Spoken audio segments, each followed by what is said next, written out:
स्वीकार करने की शक्ति नहीं है ना।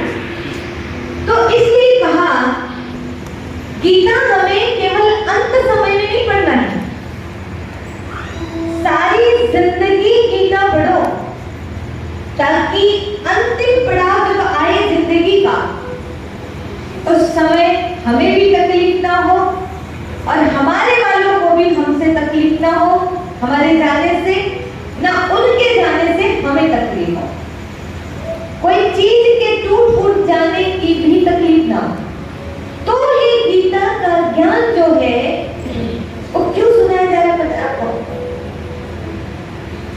एक होता है कोई दुखी हो गया है तो उसको सुना करके उसको हिम्मत देते, और एक होता है कि जिंदगी में जिंदगी भर जो परिस्थितियां आने वाली है उनके पहले ही हम अपनी तैयारी कर लें। तो ये जो तैयारी कराई जा रही है भविष्य के लिए, वर्तमान तो हमें फायदा है ही है, पर भविष्य के लिए भी तैयारी कराई जा रही है कि कैसे भी घटना घट जाए पर हम विचलित ना हो, उसके लिए कराया। अब अगर आप कहोगे कि 7 दिन सुन लिए हमने, बहुत अच्छा लगा, बहुत महिमा किया ज्ञान की, कि हमने ऐसा कभी नहीं सुना था, बहुत अच्छा लगा, लेकिन हम आपसे कहेंगे ये ज्ञान जो है ना, वैसे भी कोई ने डायरी में तो लिखा भी नहीं है और बार बार इसको पढ़ेंगे भी नहीं, 8-10 दिन के अंदर निकल जाता है दिमाग से। फिर जो बात आती है, जैसे एक सप्ताह पहले जो न्यूज चल रही थी वो बहुत चलती रहती है हमारे दिमाग में, और उसके बाद एक सप्ताह बाद दूसरी न्यूज फैल जाती है, तो पुरानी वाली बुद्धि से निकल जाती है। आप जहां रहेंगे, जिस माहौल में रहेंगे, फिर उसी का प्रभाव आपके ऊपर पड़ेगा। इसलिए ये गीता ज्ञान जो है सुबह शाम प्रतिदिन सुनना है, तब जाकर हमारी स्थिति स्टेबल कहते हैं, जो स्थित प्रज्ञ कहते हैं, वो बन पाएगी। तो क्या आप सब बनाना चाहते हैं अपनी स्थिति को पावरफुल, कि कुछ भी हो जाए मैं हलचल में ना हूं, या फिर आप ऐसा चाहते हैं कि मेरे जीवन में कोई परिस्थिति ही ना आए? परिस्थिति तो आएगी, क्यों आएगी? जो भी हम कर रहे हैं उसका परिणाम तो हमको भोगना ही पड़ेगा, ठीक है? यानी परिस्थिति आएगी। और दूसरी बात, हम इतने पुण्य कर्म तो 24 घंटे करते नहीं है, इतनों की बुराई कर जाते हैं हम, चलते फिरते रोड में कोई दिखाई दिया और पटांग हरकतें करते तो उसी की बात हम कार में बैठ के बोलने लगते हैं, बोलते हैं। तो कितनी जगह तो हम निंदा कर जाते हैं, चुगली कर जाते हैं, और कितनों की व्यर्थ बातें हम खुद करते रहते हैं। गलती कोई करता है, हम लोग उसका चिंतन करते हैं, कितने पाप हमसे होते रहते हैं। तो इतनी गलतियां हमसे हो रही है, तो बताइए इसका परिणाम तो आएगा कि नहीं आएगा सामने, और उनका परिणाम दुख तो आएगा नहीं आएगा, दुख भोगना पड़ेगा। तो फिर ऐसी कंडीशन आएगी तो क्या मैं उसके लिए तैयार हूं कि उस समय विचलित हो जाऊंगी, और उस समय में विचलित हो जाऊंगी तो मेरा ये वर्तमान समय मैंने किया क्या, तैयारी क्या की? इंसान और पशु में ये एक अंतर है, इंसान भविष्य को भी जानता है कि भविष्य में ऐसा हो सकता है, और उस हिसाब से वो अपनी तैयारी कर लेता है, पशु नहीं करता है, ठीक है? तो हमें क्या करना है? तैयारी करनी है। कई लोग सोच रहे होंगे हमारी तो बढ़िया बीत गई, हम पति पत्नी हमारे बच्चे सब मस्त हैं, हमें कोई फिक्र नहीं, कोई टेंशन नहीं, ऐसे सोचते हैं।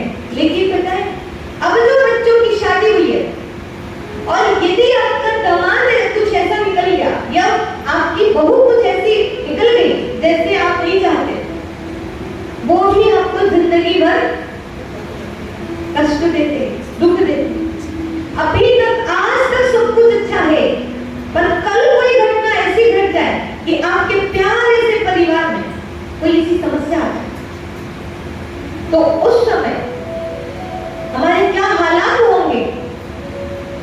आज तबीयत बहुत अच्छी चल रही है, हो सकता है, समय ऐसा है। और आप सुनते ही होंगे कि अचानक ऐसे हो गया।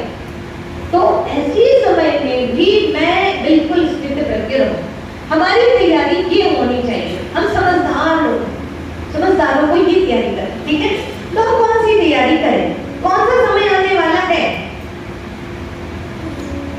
तो उसके लिए कहा एक लीक चलता नहीं, बदले हर पल रंग, और वही सफलता पाएगा जो चले समय के संग। रीति पकड़कर मत कभी बैठो होकर शांत, परिवर्तन सबसे बड़ा जीवन का सिद्धांत। परिवर्तन इस दुनिया का सबसे बड़ा सिद्धांत है। इसे स्वीकार करें और समय के अनुसार स्वयं का परिवर्तन करें। पर कुछ लोग होते हैं जो स्वयं का परिवर्तन ना करके, समय के अनुसार स्वयं का परिवर्तन ना करके समय को परिवर्तन करने की कोशिश करते हैं, और जब वो नहीं होता तब दुखी होते हैं। तो वक्त के साँचे में कुछ लोग ढल रहे हैं और कुछ लोग हैं जो वक्त के साँचे को बदल रहे हैं। कभी सांचे में ढलने की जरूरत है, वक्त का सांचा में ढलने की जरूरत है, कि वक्त के सांचे को बदलने की जरूरत है? ढलने की जरूरत है। बदलने की कोशिश करोगे तो पिछड़ जाओगे, आगे नहीं बढ़ पाओगे, रोते रहोगे, पश्चाताप करना पड़ेगा। इसलिए परिवर्तन के लिए तैयार हो जाए, क्योंकि कहते हैं काल बड़ा बलवान है, सबको नाच नचाए, पांडु पुत्र भी मांगते भिक्षा घर घर जाए। काल ऐसा बलवान है कि पांडु पुत्र भी घर घर जाके भिक्षा मांग रहे थे। ऐसी हालात हो गई। समय ऐसा परिवर्तनशील है। आज होना था राज तिलक राम जी का, और सुबह हो गया वनवास। इसको कहते हैं परिवर्तन। तो क्या आप रेडी हैं? जो आपका घर चला रहा है वो ही हाथ से निकल जाए, क्या तैयार हैं? आप कहेंगे ऐसी बात ही क्यों करना भला, लेकिन गीता शास्त्र मरने और मारने का शास्त्र है। हम जिस ग्रंथ की चर्चा कर रहे हैं वो मरने और मारने की बात करता है, यानी जिंदगी के सत्य को स्वीकार करने की बात करता है। आप नहीं भी करोगे, वो समय आएगा, उसे स्वीकार करना पड़ेगा। तो रो रो के क्यों करें, क्यों नहीं स्वीकार कर ले? तो क्या स्वीकार करें, उसे भी हम समझते हैं। वर्तमान समय जो चल रहा है ये महापरिवर्तन का संधि काल चल रहा है। ये कलयुग का अंत और सतयुग की शुरुआत का समय चल रहा है। और इसको जो नहीं समझा, तो कहते जो नहीं समझ पाते वक्त के इशारों को, उन्हें रौंद देती है गर्दी से जमाने की, वो रोते जाते हैं। तो वक्त क्या कह रहा है, समय की पुकार क्या है, उसे हम समझते हैं। अब ये संधि काल महापरिवर्तन का काल है। इस काल में जैसे एक छोटा सा काल, छोटा सा साइकिल को देखिए, सुबह से लेकर शाम तक जो परिवर्तन आता है वो कौन सा आता है? वो ये कि शाम हुई तो आप क्या करते हैं? शाम हुई तो ऑटोमेटिक परिवर्तन आता है, नहीं आता है? क्या करते हैं? जो ऑफिस गए हुए हैं वो घर लौटते हैं। अपने जो पशु हैं वो भी घास खाने के लिए, घास चरने के लिए जाते हैं, और शाम हुई तो ऑटोमेटिक पांव पीछे हो जाते हैं घर की तरफ। पंछियों को देखो, दाना चुगने जाते हैं और वो शाम को सब अपने अपने घर लौट जाते हैं। हम लोग भी अपनी कारोबार समेटने लगते हैं,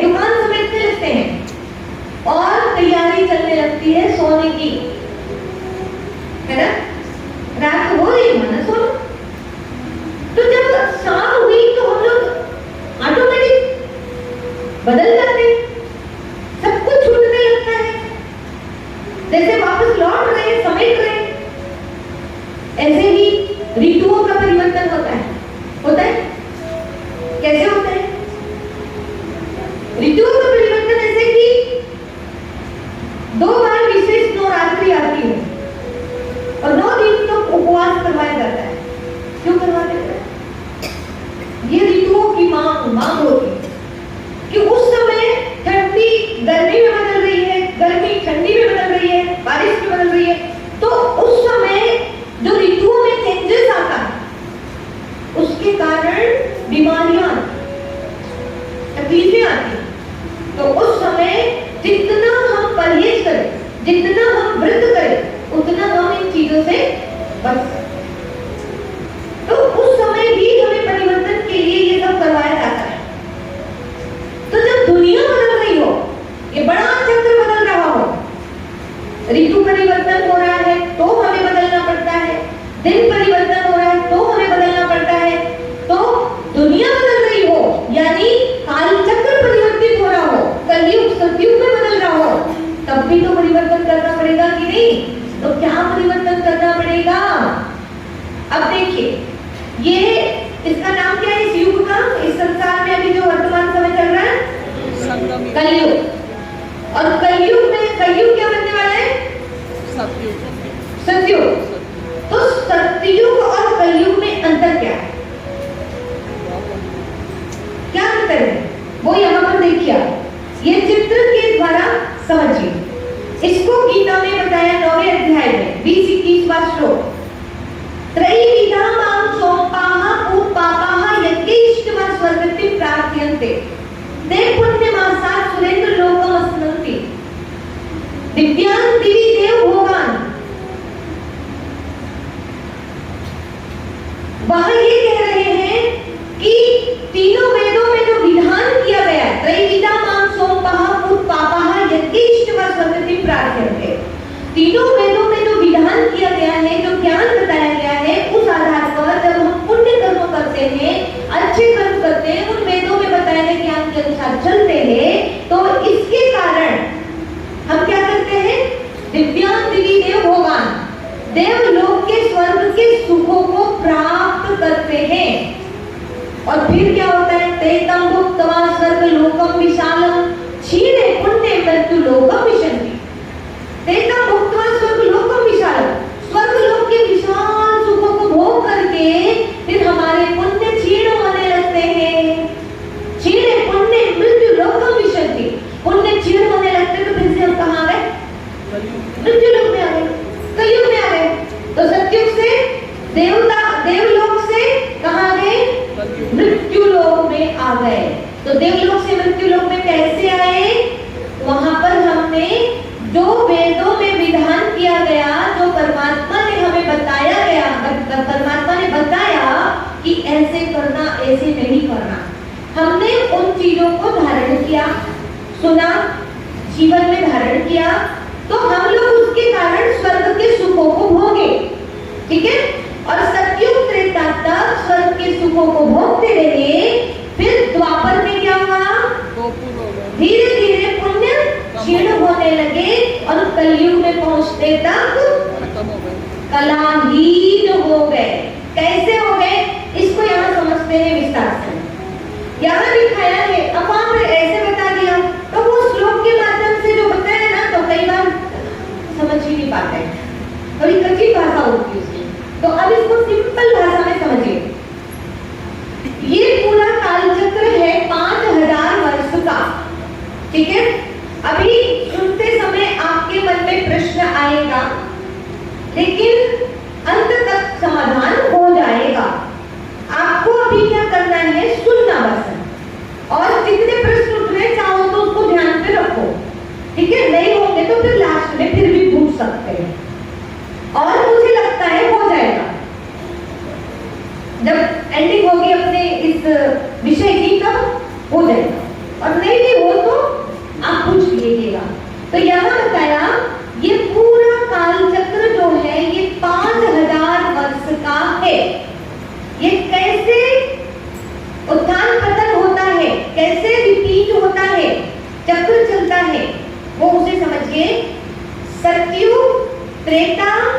द्वापर, कलयुग। अब सतयुग की आयु 1250 वर्ष, त्रेता की 1250 वर्ष, द्वापर की 1250, कलयुग की 1250, टोटल कितने हो गए? 5000 वर्ष। पर आप कहेंगे हम कैसे माने कि सबकी 1250 वर्ष थी? क्यों है? क्योंकि हमने अभी तक सुना है पुराणों में कि कलयुग की आयु 4,32,000 वर्ष है और उससे 2 गुनी है द्वापर की आयु 8,64,000 वर्ष है और उससे 3 गुनी है त्रेता की आयु और उससे 4 गुनी है सतयुग की आयु। तो कितनी लंबी चौड़ी आयु है? और उस अनुसार यदि देखा जाए तो वर्तमान समय चल रहा है जो, इसमें कलयुग की आयु अगर 4,32,000 वर्ष माना जाए शास्त्रों के अनुसार, तो वर्तमान समय केवल 5,000 वर्ष बीते हैं और बचे हैं 4,27,000 वर्ष। किसके बचे हैं? कलयुग की आयु बची अभी कितनी? 4,27,000 वर्ष। यहाँ किसी को हजम हो रही है ये बात? वर्तमान संसार की हालातों को देख करके आपको क्या लगता है कि 4,27,000 वर्ष अभी बाकी हैं कलयुग के? तो हम लोग जो बार-बार सतयुग आने वाला है, सतयुग आने वाला कर रहे हैं, तो क्या 4,27,000 वर्ष बाद आने वाला बोल रहे हैं? हाँ? फिर तो इसीलिए ब्रह्मा कुमारी संस्थान का ज्ञान सबसे अलग लगता है और इसीलिए लोग सुनना नहीं चाहते। समझ रहे हैं? परंतु हम क्या करते हैं, क्योंकि अब तक जो बात सुनी है उससे अलग बात कहीं सुनाई जाएगी तो स्वाभाविक है मन में आएगा ना कि भैया ये सब हमने अब तक नहीं सुना और इसीलिए आप सुनना भी पसंद नहीं करते।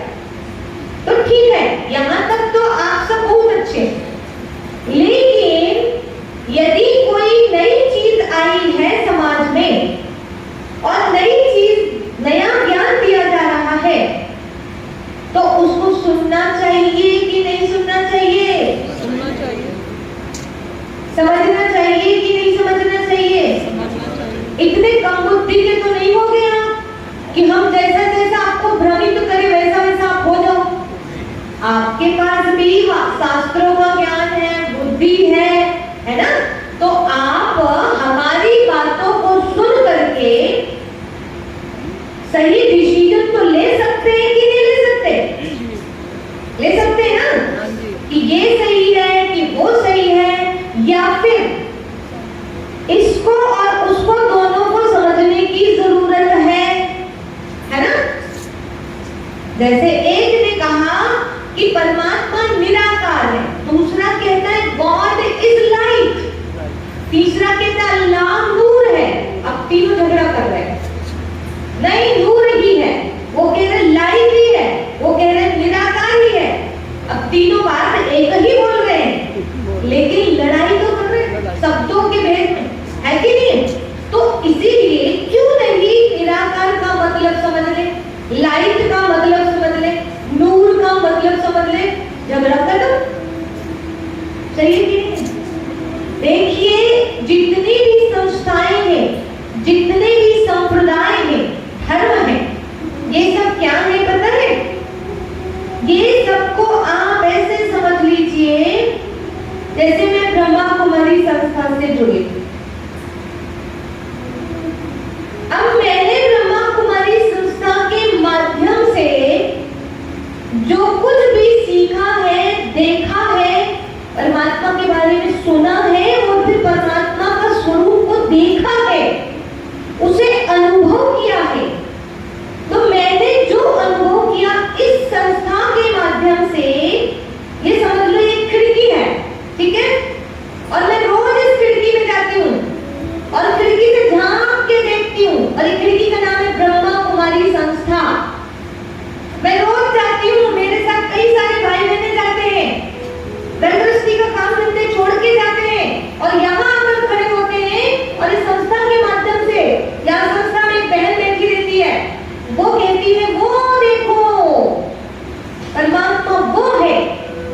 मैंने भी दर्शन किया, ये आने वाले भाई बहनों ने भी इस खिड़की के माध्यम से दर्शन किया, ठीक है।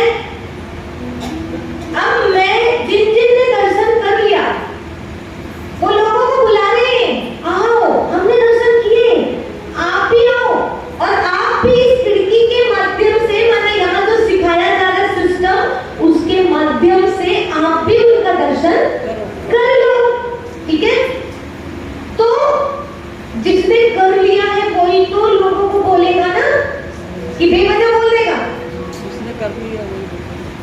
कई बार कहते हैं ना, अरे ये तो वहां जब से जुड़ा है ना बस एक ही बात करता, आओ जुड़ो सुनो, ऐसा क्यों बोलते पता नहीं लोग। उसने कुछ पाया होगा तभी तो वो कुछ भले अच्छा से नहीं समझा पा रहा है, परंतु वो चाहता है कि आप वहां जाके समझे और उसे देखे, ठीक है। तो ऐसे ही जितनी भी संस्था है वो क्या है, क्या है, खिड़की है, ठीक है। अब पहले जो थे ब्रह्मा कुमारी संस्था में जो बैठे थे वो खिड़की के बाजू में जो हमको दिखाते थे परमात्मा को, अब पहले वाले जो है ना वो बहुत अच्छे से दिखाते थे, समझ में आ रहे हैं? एक सेकंड भी आप ध्यान इधर उधर मत करना। पहले वाले जो बैठे थे ना वो बहुत अच्छे से दिखाते थे, अब अभी जो बैठे हैं ना वो उतने अच्छे से नहीं दिखा पाए। जिस दिन आप अचानक चले गए उस दिन जो बैठे थे वहां सिखाने वाले उन्होंने अच्छे से नहीं दिखा पाया आपको, भगवान का दर्शन नहीं करा पाए, तो आपके अंदर क्या बैठ जाएगा, अरे हम जाके देख चुके, हमें कुछ समझ नहीं आया,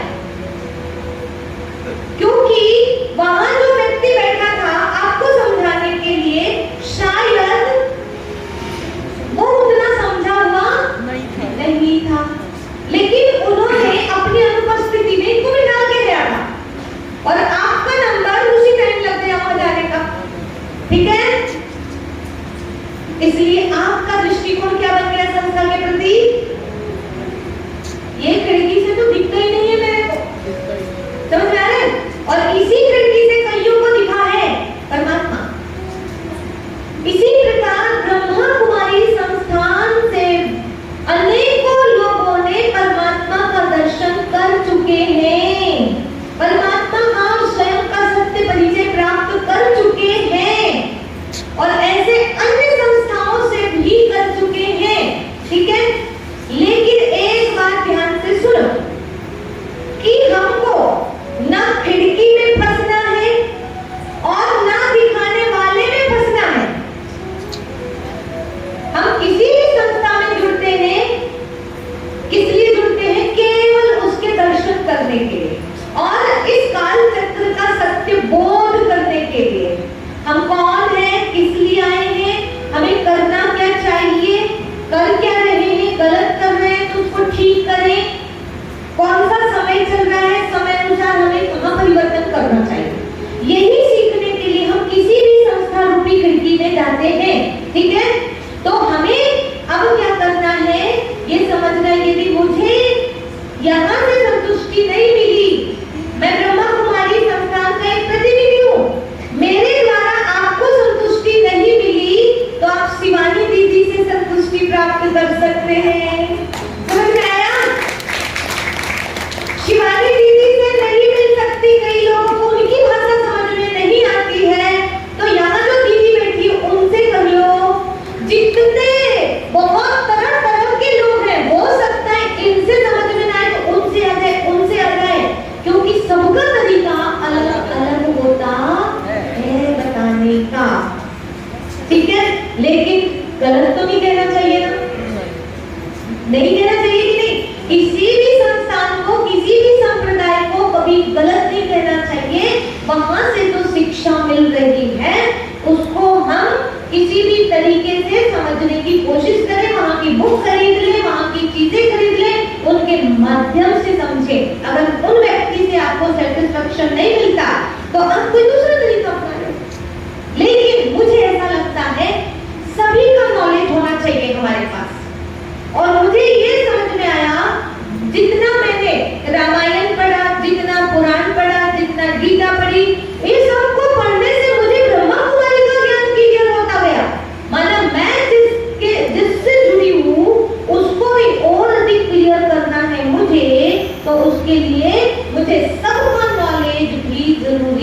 होता है, उसका नॉलेज प्राप्त करने से मैं संस्था से दूर नहीं होती हूँ कभी। समझ में आ रहा है ना? कहने का भाव ये है, आप कहीं से भी जुड़े हो, अगर ब्रह्मा कुमारी इसका ज्ञान अगर लेते हो तो आप अपने धर्म से, अपने गुरुजनों से दूर नहीं होगे।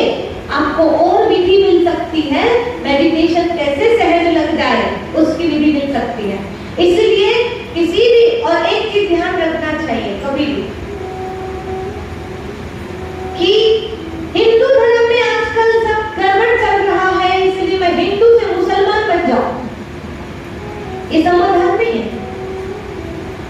अगर हिंदू धर्म में सब गड़बड़ कर रहे हैं तो मैं क्या कर रही हूं? मैं सिस्टम को सुधारूं ना।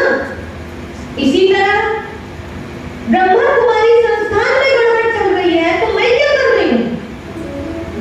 मुझे ठीक करना चाहिए ना।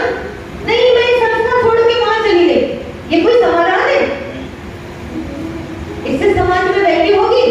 एक पति को छोड़ के दूसरे पति को पकड़ ले, समाधान है? इस पति से नहीं पटी तो उस पति से क्यों पटेगी? आपको ये जगह पे संतुष्टि नहीं मिली तो वहां क्या संतुष्टि मिलेगी? इसीलिए यहाँ से वहां, वहां से वहां होने से कुछ नहीं होता है। जहां हो वहीं रहो, लेकिन जो चीज आपको ऊपर उठा रही है उसे ले लो, उसे ले लो, उससे परहेज मत करो। तो मैं आपको वो चीज बताना चाहती हूँ कि ये जो बात कही है ना 4,32,000, 4,32,000, अगर ब्रह्मा कुमारी इसकी खिड़की में ना आती और यहाँ आकर ना समझती तो मैं अभी तक ये मानती कि कलयुग की आयु 4,32,000 वर्ष है, और यही मानती कि हमारे पुराणों में भी यही लिखा है, ऐसे मान के बैठ जाती। लेकिन ब्रह्मा कुमारी संस्थान की बात समझने से मुझे क्या समझ में आया, पुराणों को देखे तो जरा इसमें लिखा क्या है, और जब उसमें लिखा हुआ को पढ़ा समझा तो पता चला, क्या पता चला कि यहाँ पर ऐसा लिखा ही नहीं है। लिखा है तो बाद में लिखा है, इसके पहले कुछ और लिखा था। ये चीज समझ कैसे आई देखो, तो यहाँ बताया गया ना 1250 वर्ष, वही चीज वहां भी है। तो कैसे क्या आप समझना चाहेंगे? हर कोई समझना चाहेगा। तो यहाँ अब इसको शुरुआत से समझते हैं।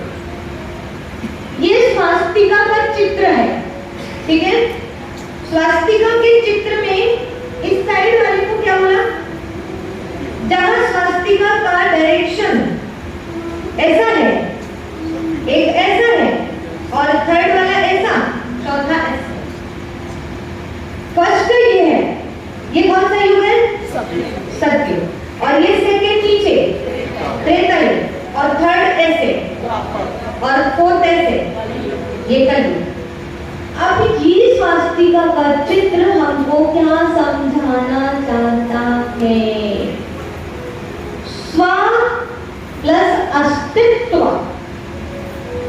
स्वयं के अस्तित्व को बताता है कि आप सतयुग में क्या थे, त्रेता में कैसे थे, द्वापर में कैसे, और कलयुग में कैसे। तो देखो, सतयुग में ऐसे थे, कैसे? ऐसे।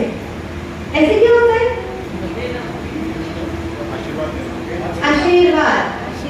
यहाँ जितनी भी आत्माएं थी सब आशीर्वाद ली हुई और आशीर्वाद देने वाली। सबका हाथ देवी देवता का हाथ कैसे रहता है? ऐसे। या लक्ष्मी जी का हाथ कैसे रहता है? ऐसे। ऐसे सिक्के निकलते हैं उनके हाथ से, उनके हाथ से सिक्के निकलते हैं तभी ऐसे करते हैं, सिक्के निकलते लक्ष्मी जी के हाथ से। इसका मतलब ये है कि वो लक्ष्मी बना वहां पर धन अकिचार है, और सिर्फ वहां दिया जाता है, मांगा नहीं जाता, लिया नहीं जाता।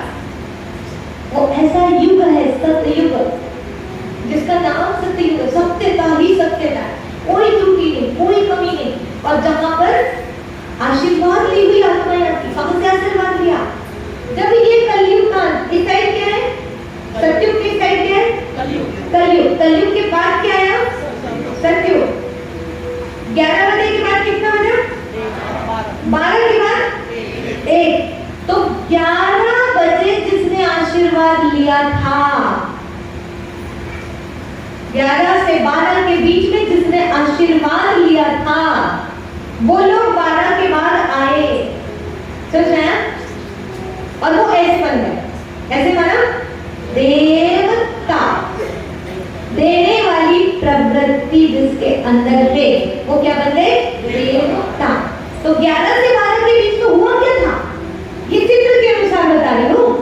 ये 11 से 12 का बीच जो टाइम है, ये संगम युग का छोटा सा संगम युग, संधि काल, महापरिवर्तन का काल। इस समय में इंसान अपना परिवर्तन करता है, कलयुग से सतयुग में जाने की तैयारी करता है। और ये तैयारी कौन करवाते हैं? परमात्मा। परमात्मा आकर जैसा बोलते अपने बच्चों को वैसा करते तो उसको क्या मिलता है? और जो नहीं करते उनको नहीं मिलता। और वो देवता नहीं बन पाते हैं। ठीक है, तो अभी कौन सा टाइम चल रहा है? संगम युग का। अभी हमको क्या करना है? भगवान की आज्ञा का पालन करना है। तब कह के हमें पता तो चले, तब तो पालन करें, तो वो हम आगे देखेंगे। तो वो सतयुग की आत्माएं हो गई। ठीक है, फिर त्रेता में कैसे हो गया? डायरेक्शन नीचे, भुजा नीचे चली गई। ये क्या बता रहे हैं? अभी तक तो ऐसे थे, देने वाले थे, आशीर्वाद देने वाले थे, अभी थोड़ी बैटरी डाउन हो रही है। तेतम भुक्त्वा स्वर्गलोकम विशालम क्षीणे पुण्य मृत्युलोकम विशन्ति। अब स्वर्गलोक के विशाल सुखों को भोग कर पुण्य दिन के क्षीण होने लगे, आत्मा पुनर्जन्म में आने लगी, तो आत्मा रूपी बैटरी धीरे धीरे डाउन हो रही है। डाउन हो रही है, अभी डाउन नहीं हुई है। अभी हमने मोबाइल को सुबह सुबह रात को पूरा चार्ज कर लिया। ठीक है, अब सुबह से यूज करना शुरू किया, तो 12 बजे तक यूज करते तक उसकी केवल 2 डंडी खत्म हुई है। बाकी अभी तो चार्ज है ना, काम चलेगा नहीं, अच्छे से चलेगा। केवल 1 डंडी बस हटी है, ऐसे समझो। 10% डाउन हुई है बैटरी, अभी 90% तो है ना? तो क्या डाउन रहेंगे? बैटरी डाउन हो गई नहीं ना? तो त्रेता युग में क्या होगा? अभी बस थोड़ी डाउन पे जा रही है, कुछ परसेंट डाउन हुई है। ठीक है, और फिर द्वापर में जब आए, त्रेता नाम क्यों पड़ा? जहां पर थोड़ी सी त्रुटि आ गई। सत्य युग में सत्यता में थोड़ी सी कमी आ गई, उसका नाम है त्रेता। धर्म के 4 पांव जहां खड़े थे, उसका नाम है सत्य। धर्म रूपी वृषभ, बैल, ये भी पुराण में है, वो 4 टांग पर खड़ा था, उसका नाम है सत्य। और जहां 3 टांग पे खड़ा हो गया उसका नाम, और जहां 2 टांग पे खड़ा हो गया उसका नाम। तो द्वापर की पोजीशन ऐसी आ गई, लेफ्ट साइड आ गया और ऐसी पोजीशन। ये क्या है? ऐसे क्या करते हैं? मांगने लगे। अब क्या मांगने लगे? सतयुग त्रेता में सुख शांति समृद्धि की, इसलिए वहां कोई ऐसे नहीं करते थे, ऐसे थे। अब हाथ ऐसे हो गया, क्योंकि अब मांगना शुरू, क्योंकि अब दुख अशांति आने लगी। दुख में सिमरन सब करे। क्यों दुख आया? क्या गड़बड़ हो गई? दुख क्यों आया? मूल चीज को जानो। तो दुख कैसे जाएंगे हम? जानना चाहेंगे, पर ऐसी बात है ये जिसके लिए भी सब भागते हैं संसार से दूर। पता है, हम तो बिल्कुल सत्य बता रहे हैं, ऐसे नहीं। अभी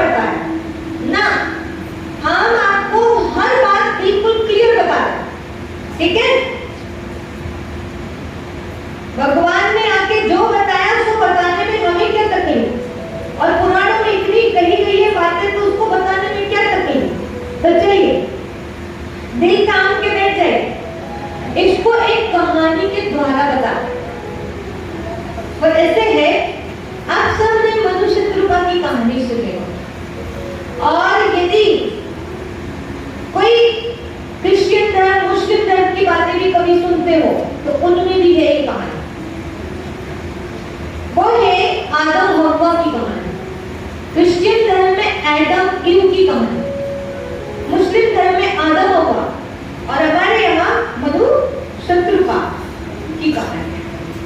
तो कैसे बताते हैं कि भगवान ने जब दुनिया बनाई, सनातन धर्म में ऐसे कहते हैं ब्रह्मा जी ने जब सृष्टि रची थी तो संकल्प से सृष्टि रची, और उस समय सबसे पहले कौन निकले थे? सनत सनंदन सनकादि सनातन आदि ऋषि, और जितने भी ऋषि मुनि प्रकट हुए थे उनके माध्यम से सारे के सारे ब्रह्मचारी।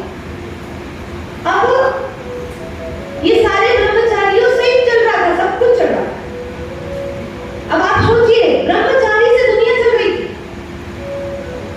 लेकिन थोड़े समय के बाद आधा टाइम जब निकल गया कल का, तो उस समय जब योग बल थोड़ा कम होने लगा, तब संतान की उत्पत्ति नहीं हो पाई। तो फिर ब्रह्मा जी ने कहा, क्या कहा कि ब्रह्मा जी ने कहा कि अब जो है मधु शत्रुपा को रचने की जरूरत है, और उनके माध्यम से उन्होंने भोग वाली सृष्टि शुरू कर दी, भोग वाली सृष्टि की शुरुआत कर दी। ठीक है, कैसे किया उसको हम आगे समझते हैं। अभी सबसे पहले आदम हव्वा की कहानी को भी समझिए। ब्रह्मा जी ने संकल्प से सृष्टि रची, ये तो क्लियर हुआ। और उस समय कैसी दुनिया चल रही थी? ब्रह्मचारियों से चल रही थी। पर जब योग खत्म हुआ तब भोग की जरूरत पड़ी और मनु शत्रुपा को रचना पड़ा। ऐसे ही मुस्लिम धर्म में बताया, भगवान ने आदम हव्वा को बनाया था और कहा था कि जाओ, ये संसार, ये सतयुगी संसार, ये जन्नत, ऐसे नाम था उसका, इसका सुख भोगो, आराम से जिंदगी जियो। और उन्होंने बढ़िया सुख भोगा, लेकिन एक बात बोला था कि एक वृक्ष का फल जो है उसे तुम्हें नहीं खाना है, बाकी सब भोगो, लेकिन एक वृक्ष का फल, उसका नाम था ज्ञान वृक्ष का फल, वो नहीं खाना है। तो उन्होंने कहा ठीक है, सब कुछ तो है, इसको ना भी खाए तो चलेगा। उस समय वो हाँ जी कर गए। बहुत समय के बाद सतयुग बीता, त्रेता बीता, पुनर्जन्म में आते गए। अब वो कहानी तो डायरेक्ट ऐसी ही बताई है, जैसे सीता की वाली कल बताए थे हमने। क्या बताए थे? छाया और असली सीता, कि ये है असली सीता, और तुरंत उसी के बाद में नकली सीता भी दिखा दिया। जबकि असली सीता को नकली सीता बनने में कितना टाइम लगा? पूरे 5000 साल। कितना टाइम लगा? पूरा 5000 वर्ष लगा कि नहीं लगा? लक्ष्मी को साधारण सीता बनने में कितना टाइम लगा? ये नारी बनने में 5000 वर्ष लगे, है ना? लेकिन कहानी तो ऐसे ही बतानी पड़ती है ना। जैसे पिक्चर बनाते हैं तो 3 घंटे की पिक्चर होती है, पिक्चर में क्या करते हैं? पिक्चर में यही तो करते हैं। कई साल बाद जो घटना घटी, 5 साल बाद, तो अभी छोटा सा बच्चा दिखाते हैं, वही बच्चा फिर अचानक इतना बड़ा हो गया, पिक्चर में ऐसे दिखाते हैं ना। और फिर मर के अगला जन्म भी ले लिया, वो भी दिखाते हैं कि नहीं दिखाते? तो 3 घंटे की पिक्चर में उसके कितने जन्म हो गए? तो हमारे रामायण महाभारत में भी हमको कैसे समझाया गया है? कैसे समझाया गया है? ऐसे भी। तो उसको ये नहीं समझना कि यही वाली सीता जो अभी रानी थी, वही वाली जंगल भटक रही, नहीं। त्रेता युग वाली सीता को कोई फर्क नहीं पड़ा, और वही सीता की आत्मा कलयुग में जब पहुंच गई तब जंगल भटक रही है, तब सीता का हरण हो रहा है। बात समझ में आ रही है? आ रही बात का? हाँ, चलिए अब इस कहानी में आ जाओ। आदम हव्वा वाली, उनको भगवान ने कहा कि तुमको एक फल बस नहीं खाना, तो उन्होंने लंबे टाइम तक वो फल नहीं खाया। लेकिन द्वापर युग में जब आए तो उन्होंने वो जो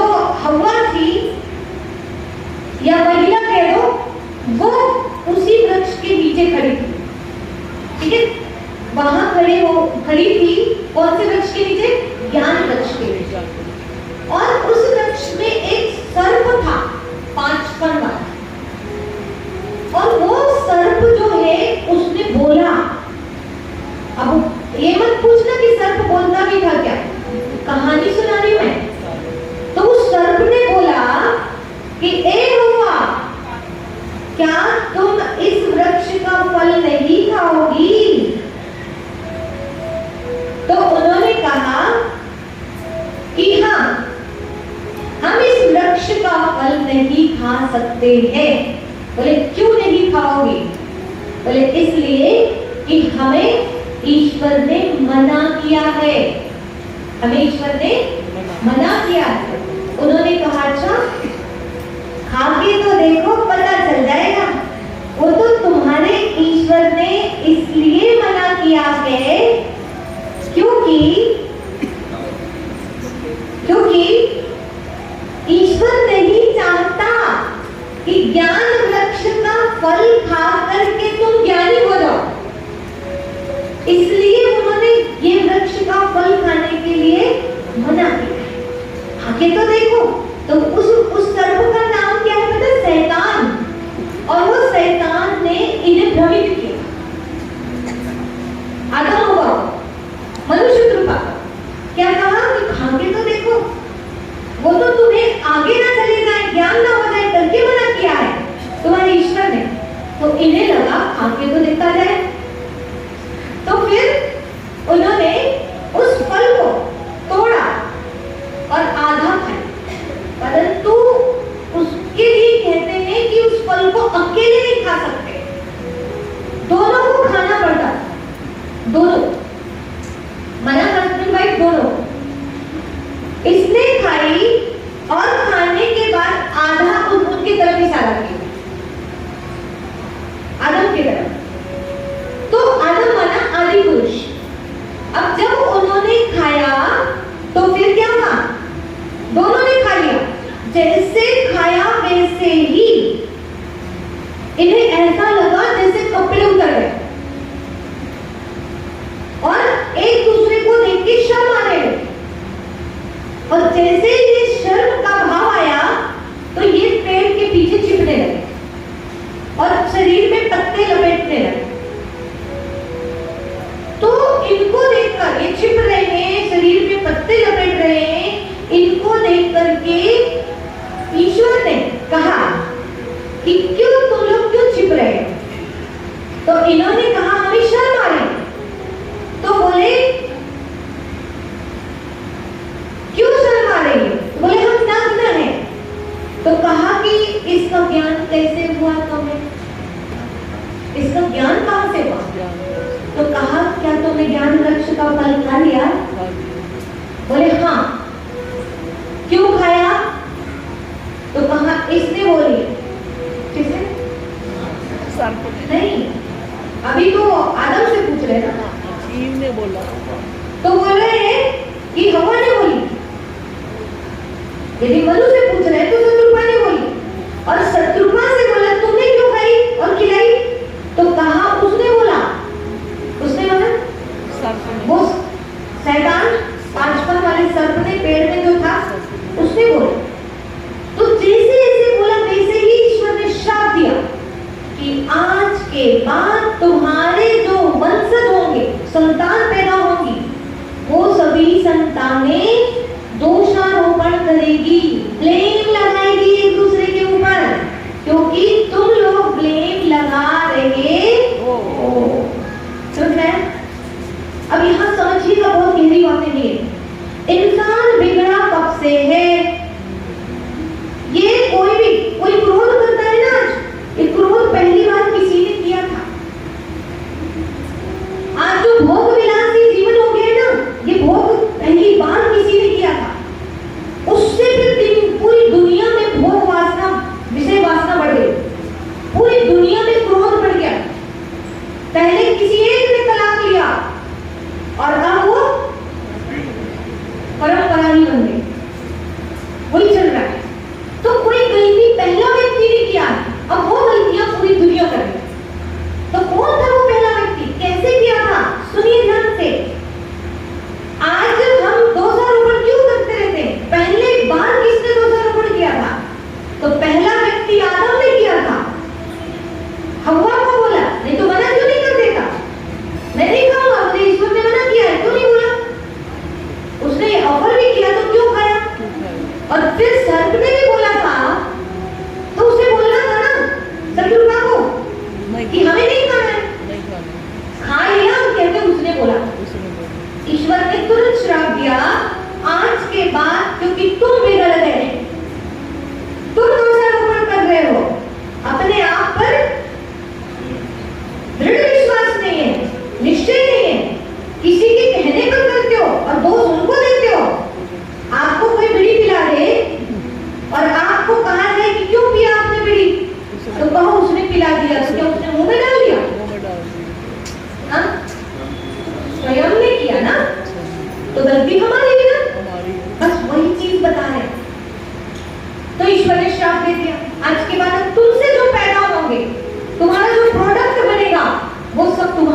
होगा, दोषारोपण वाला।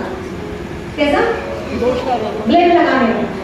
अच्छा, फिर एक श्राप और, पुरुष को कहा कि अब के बाद तुम्हें परिश्रम करना पड़ेगा, तब तुम पेट भरोगे, नहीं तो भूखे मरोगे।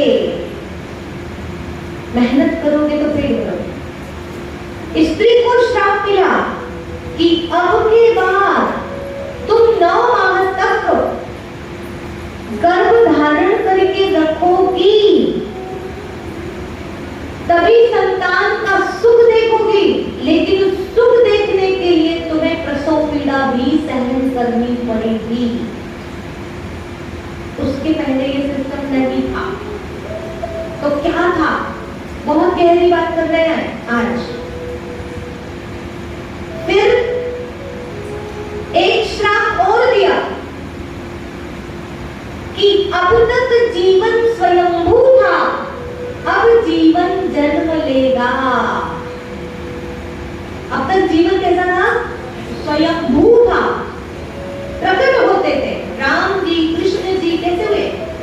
ऐसे ये सीरियल में जो दिखाते हैं कि तो कभी मत मानना, ये तो जैसे इंसान है वैसे उनको दिखा देते हैं। जबकि क्या कहते हैं? भय प्रकट कृपाला दीन दयाला कौसल्या हितकारी, ये प्रकट हुए हैं।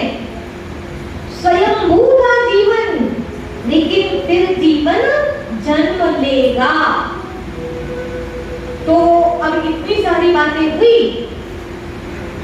इसके बाद अब मैं पहले इस बात को बता दूं, तब आगे बढ़ते।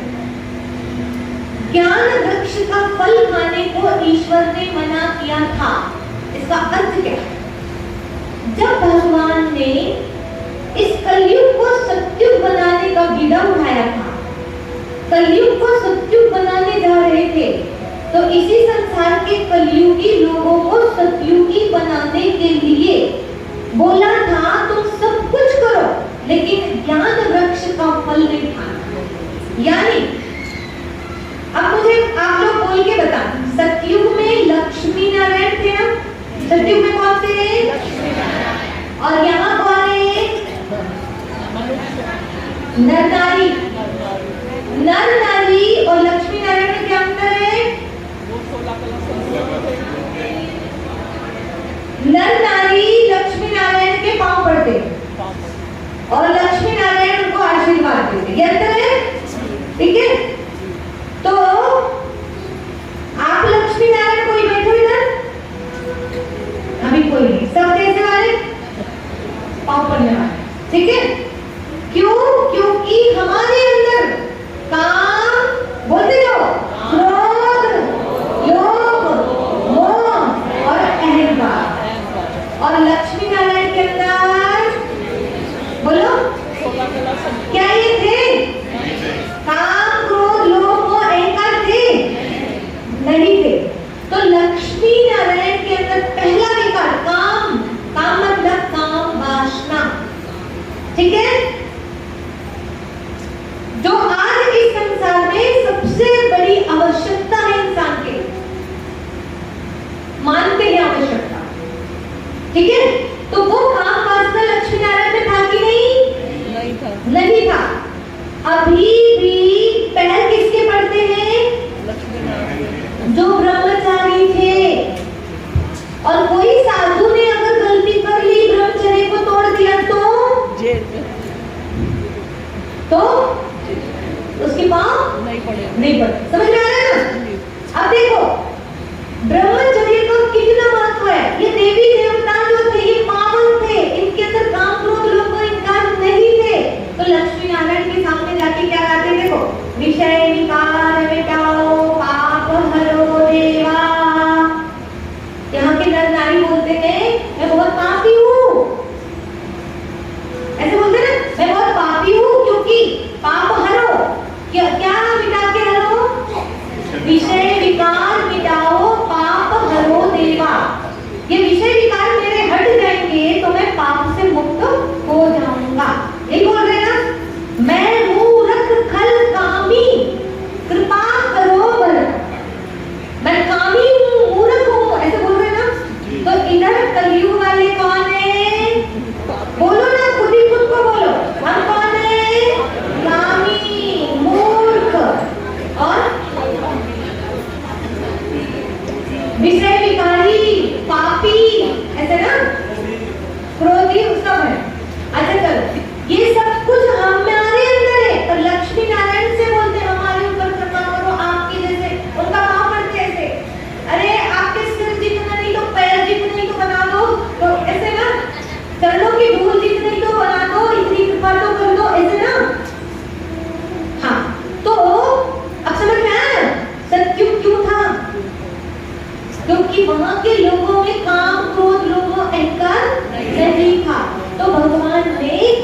कलयुग को सत्युग बना रहे थे, तब इंसानों को क्या बोला था?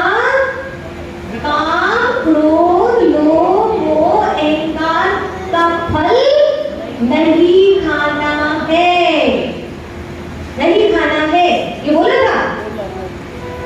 अब बताओ, कलयुग को लोगों को ये बात बोलेंगे तो कितने लोग हजम करेंगे इस बात को? कितने लोग मानेंगे इस बात को?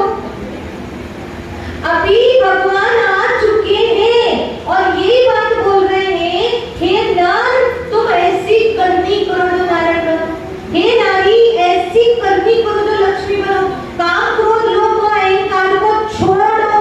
अब जैसे ही आपको किसी ने बोला आप भी चलो ब्रह्मा कुमारी संस्था में 7 डेज का कोर्स कर लो, तो सीधा बोलेगा भगवान मेरे को तो वहां से बचाओ, मैं नहीं जाऊंगा। क्यों? क्योंकि वहां तो पति पत्नी को भाई बहन बना देते हैं। अब देखो तो सही, अब देखो तो जरा, पुराणों में जो बात लिखी है वो तो दिमाग में है ही नहीं, क्योंकि आज तक भागवत सुने तो क्या सुने पता है? कृष्ण जन्म, रुक्मिणी विवाह, सुदामा चरित्र, इसके सिवाय सुना क्या है? सुना क्या है? अरे वो कृष्णा कैसे योगी थे, भोगी नहीं थे, कभी वो कहानी सुना है? सुना है? मैं अलग से नहीं सुना रही हूँ, भागवत से ही सुना रही हूँ, ये सारे पुराणों से ही सुना रही हूँ, समझ रहे हैं? तो वो गहरी बात तो सुनाएंगी, क्योंकि सुनाने वाला खुद गृहस्थी है, समझ रहे हैं क्या? जब स्वयं का वासना नहीं छोड़ पा रहे हैं तो इतने लोगों को कैसे बोल सकते हैं? इसलिए भागवत में से वही टॉपिक लेंगे जो ये कर सकते हैं, उनकी गलती नहीं है, जो ये कर सकते हैं वही वाला टॉपिक लेकर के जनता को सुनाएंगे, समझ रहे हैं? वो टॉपिक नहीं लेंगे, वो दबे पड़े हैं अंदर, दबे पड़े। बोल भी कैसे सकते हैं ना, जो मैं नहीं करूंगी तो मैं आपको कैसे बोलूंगी, है ना? तो इसलिए बोलने के पहले हिम्मत जुटानी पड़ती है, करना पड़ता है। तो सुनिए ध्यान से, अब ये चीजें सब है उनमें, देवी देवता निर्विकारी थे कि नहीं थे? संपूर्ण निर्विकारी थे। तो भगवान कलयुग में आएंगे तो कलयुगी लोगों को ये चीजें तो बताते हैं कि ये चीजें निकाल दो अपने जीवन से, ये नर बन जाएंगे नारायण और नारी क्या बन जाएगी? लक्ष्मी। कोई उनके अलग से कोई 8-10 हो जाए होती है क्या? हमारे जैसे 2 आंख कान वाले होते कि नहीं होते? तो बस अंतर इतना ही है, उनमें बुराइयां नहीं है और हमारे अंदर बुराइयां हैं, ठीक है?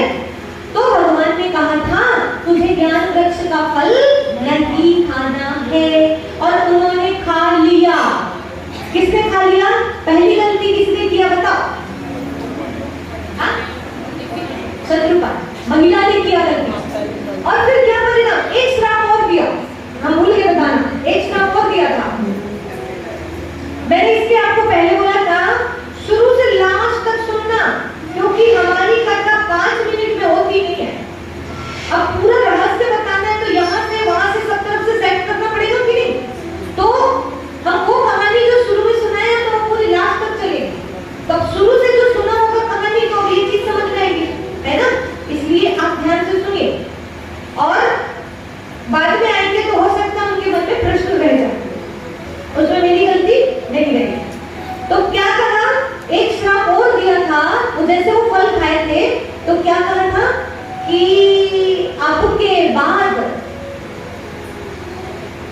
तेरे जिंदगी का निर्णय, स्त्री को श्राप दिया था, तेरे जिंदगी का निर्णय पुरुष करेगा और तू उसका मुंह देखेगी, ऐसे श्राप हुआ। गलती तूने किया है। तो सत्युग त्रेता तक पहले लक्ष्मी, फिर नारायण, पहले राधा, फिर कृष्ण, पहले सीता, फिर राम, और द्वापर युग के बाद से क्या हुआ? मैडम पीछे हो गई, क्यों हो गई? फिर क्या कहते हैं? हमारा अधिकार छीन लिया गया, हमारा अधिकार छीन लिया गया। अधिकार छीना नहीं जाता है, छिनवाया जाता है। हमारे अंदर की पावर खत्म हो गई तो अधिकार छिन गया, गलती हमने किया तो अधिकार छिन गया। महिलाएं पीछे हुई है अपने कर्मों से, तो महिला आगे बढ़ सकती है अपने कर्मों से। इसलिए जिसने गीता पढ़ ली, जिसने रामायण पढ़ ली, वो कभी किसी पर दोष लगाएगा ही नहीं, वो कहेगा ही नहीं हमें अपना अधिकार दो, क्योंकि गीता रामायण कहती कर्म प्रधान ईश्वर चिरागा जो दस करेगी तस फल चाहा। ठीक है, तो पुरुष को क्या अधिकार मिल गया? जिंदगी के सारे निर्णय पुरुष करेगा। और फिर द्वापर युग से पुरुष जो है पुरुष प्रधान संस्कृति बन गई। और महिला की सच में बात ऐसी है, साधु संत लोगों ने भी नारी को सर्पिणी कहा, नारी को क्या क्या कहा है? पुरुषों के पांव की जुत्ती, और नारी को नरक का द्वार बोला है। तो कई लोगों को ये बात सुनते हैं ना बहुत गुस्सा आता है, हमें नहीं आता। हमें इसलिए नहीं आता क्योंकि जो नारी नरक बना सकती है वो नारी स्वर्ग भी तो बना सकती है। इतनी पावर है नारियों के अंदर कि वो क्या कर सकती है? किसी भी अच्छे अच्छे पुरुषों को अपने हाव भाव से आकर्षित कर लेती है। तो अपने हाव भाव को ऐसा क्यों ना बनाया जाए कि कोई पुरुष हमारे शरीर पर आकर्षित ना हो, लेकिन आत्मा पर उसका ध्यान जाए। उसके लिए जैसे मैं बार बार अपने हाथों को देखूंगी, नाखून को देखूंगी, शरीर को देखूंगी, तो लोगों का ध्यान कहाँ जाएगा? कहाँ जाएगा? मेरे हाथों की तरफ। मैं बार बार देखूंगी, ऐसे ऐसे वहां कुछ करती रहूंगी, तो आपका ध्यान जाएगा कि नहीं जाएगा? मैं बार बार बालों को यूं यूं करूंगी, तो आपका ध्यान जाएगा कि नहीं जाएगा? जाएगा ना? मेरा ध्यान जहाँ जाएगा मैं लोगों का ध्यान वहां खींचूंगी, समझ गए? और मेरा ध्यान आत्मा पर है, तो मैं शक्तिशाली स्टेज में रहकर के बात करूंगी, उस व्यक्ति का ध्यान शरीर पर नहीं आत्मा पर रहेगा। कितने भी सुंदर हो, कोई आकर्षित नहीं होने वाला। लक्ष्मी जी कितनी सुंदर थी, लेकिन असुर भी आते थे उनके सामने, तो क्या दिखाया? नतमस्तक। सुंदरता गलत नहीं है, परंतु आप कितना भी फैशन कर लो, कुछ भी कर लो, बुरा नहीं है, परंतु बाहर से जो कर रहे हो ना, उसके लिए अंदर से उतना शक्तिशाली बनो। अगर आप अंदर से पावरफुल नहीं और बाहर से बिल्कुल चंद्रमुखी हो ना, तो आफत में पड़ सकते है ना। शक्तिशाली बनाए, सोल कॉन्शियस बने, मेडिटेशन करें, बोलने का तरीका होना चाहिए, उनके साथ बैठने का तरीका होना चाहिए, हंसने का तरीका होना चाहिए। मुझे तो लगता है कि भाई जब राखी बांधता है ना बहनों को, वो बहन राखी बांधती है भाइयों को, देखो मैंने गलत बोल दी, इससे समझ में आता है क्या? भाई को राखी बांधता है बहनों को, इसी ने नहीं बोला।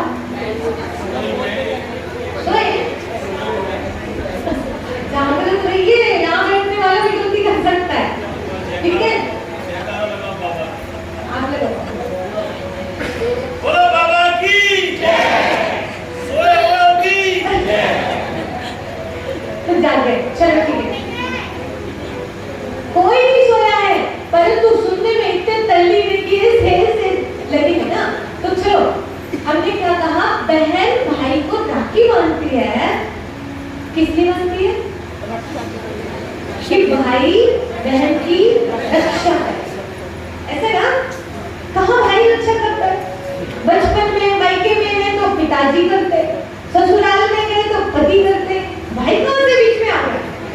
रक्षा का सवाल है तो पति को पिताजी को बांध लो, है ना? रक्षा के लिए बांधना है तो, क्योंकि वो करते, भाई तो कहाँ बीच में है, वो तो बराबर का रहता है, मारता रहता है, पीटता रहता है। मतलब एक बात बता रही हूँ मैं आपको कि अगर उसको कुछ बहन को ज्यादा मिल गया तो छुड़ा के भी खा लेगा, डांट देगा, मारेगा, पीट, लड़ाइयाँ तो होती है हमारी, कहाँ रक्षा करते हो?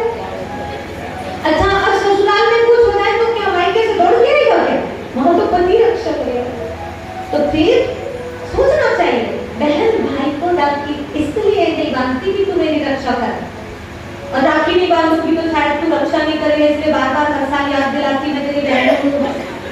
राखी बांध रही तो रक्षा करना, ऐसे नहीं, लेकिन वो राखी बांधते हुए कहती है कि भैया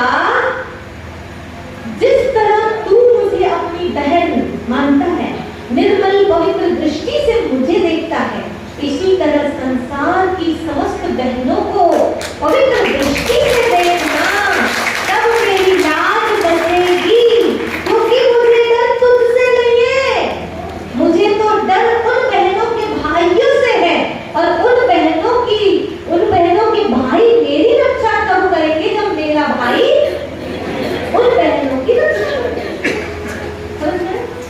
मेरे भाई से मैं बोला नहीं है, तो मैं इतने सारे भाइयों को जाके जाके मानूं क्या? इसलिए मैं अपने भाई को मानती हूँ, आप अपने भाई को मानते हो, सब अपने अपने भाई को मानते हो। समझ रहे? इसलिए भाई को मानते हैं। सब भाई बंद गए, जिसकी बहन भी नहीं उसको कोई भी बांध देता है कि भैया हमारी रक्षा करना, और हमारी रक्षा तभी होगी जब तुम दुनिया की रक्षा करो। ऐसे अपने भाई से कहाँ डरे किसी को? सही है ना? इस भाव से मानो। इसलिए बहन ही भाई की रक्षा कर सकती है। समझ में आ रहे? यानी मैं किसी के भाई को आकर्षित करने के लिए अपने नैन चैन ऐसे भी करने लग जाऊं तो ये भी तो मेरी गलती है ना। गलती है, मेरे भाई को कोई ऐसे आकर्षित करेगा तो, इसलिए बहन को भी भाई को भी ये इस बात का ध्यान रखना है कि मेरी वजह से किसी की दृष्टि वृत्ति खराब ना हो।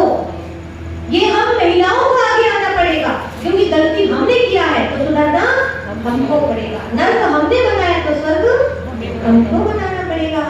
तो बोलने दो ना, नारी नरक का द्वार है, हाँ जी नहीं, लेकिन हम अब दिखा भी देते कि और स्वर्ग भी बना सकते। अच्छा, फिर उसके बाद कोई अगर हमको बोले सुधरो, परिवर्तन करो, रहन सहन ठीक करो, तो भी बुरा मत मानो। ठीक है बाबा, हम सुधर जाएंगे, हम सुधरेंगे तो ऐसा है कि हमारी सुरक्षा होगी, इसलिए हमें बोल रहे हैं तो हम क्यों बोले, उनको बोलो, पुरुषों को बोलो।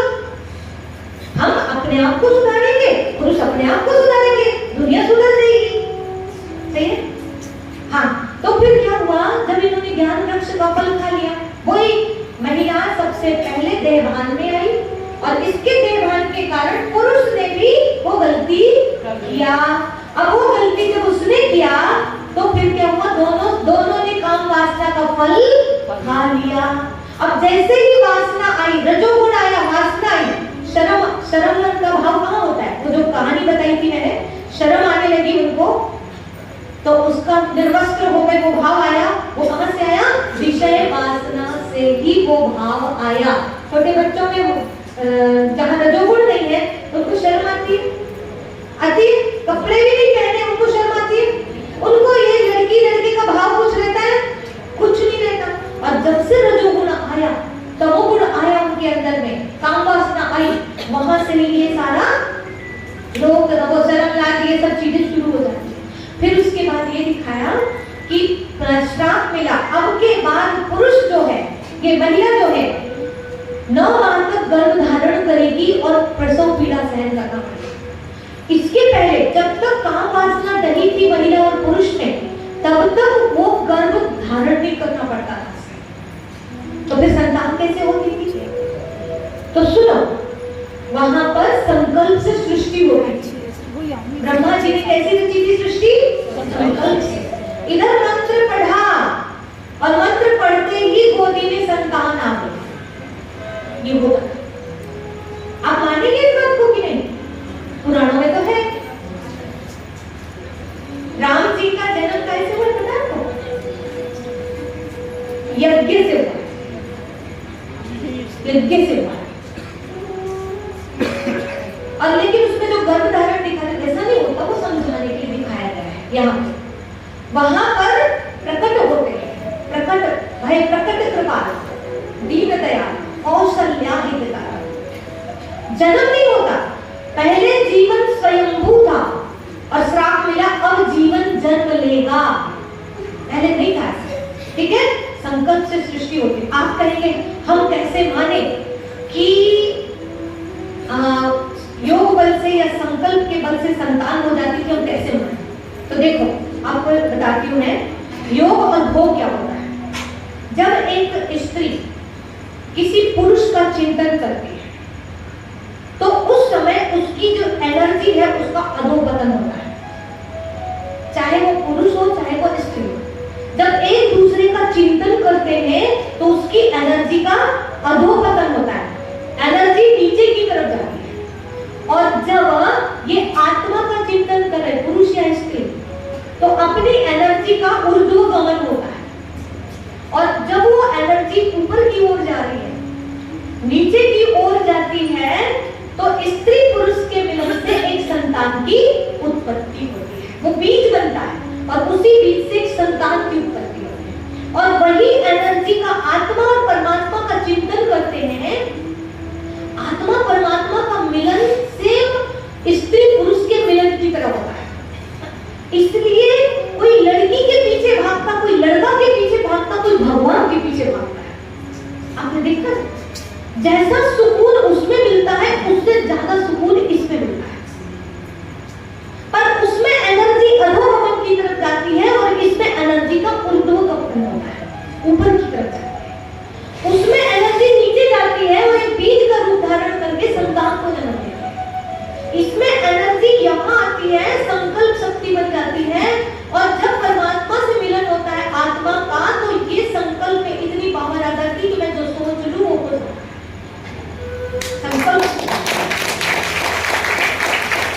संकल्प से सृष्टि बनी थी।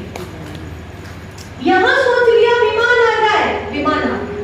यहां सोच लिया इस साइड चलो, उस साइड चला। देवताओं के यहाँ कोई काम धंधे नहीं करने पड़ते हैं, वहां पर सारे काम संकल्पों से हो जाते। इसको मानिए, नहीं मान करके बहुत बड़ी भूल करेंगे। हम लोगों से क्वेश्चन करते हैं, लोग कहते हैं अरे राम सीता ने भी तो शादी की थी, तो ब्रह्मचर्य की बात करते हो, पति पत्नी को भाई बहन बनाते हो। हम नहीं बनाते भाई, हम आपको सतयुग का सिस्टम बता रहे, त्रेता युग का सिस्टम बता रहे। वहां ऐसा था, करना है तो कर लो और नहीं तो जाओ। समझ रहे हैं?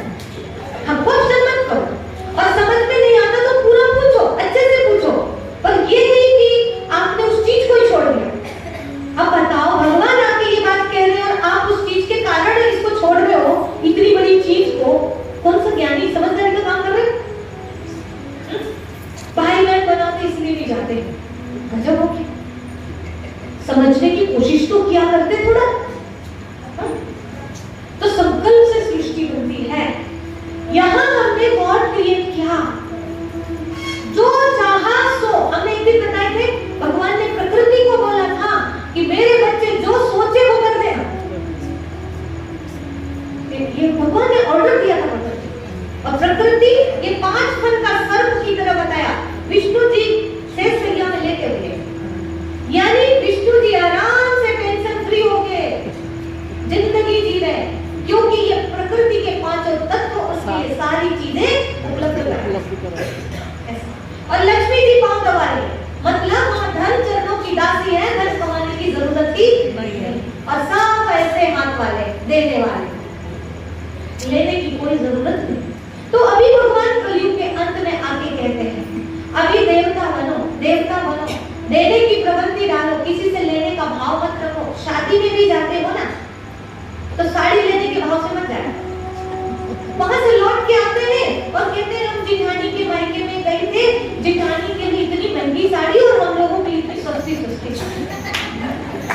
तो आपके साड़ी लेने के लिए गए थे, शादी में कुछ हेल्प करके तो आए नहीं होंगे।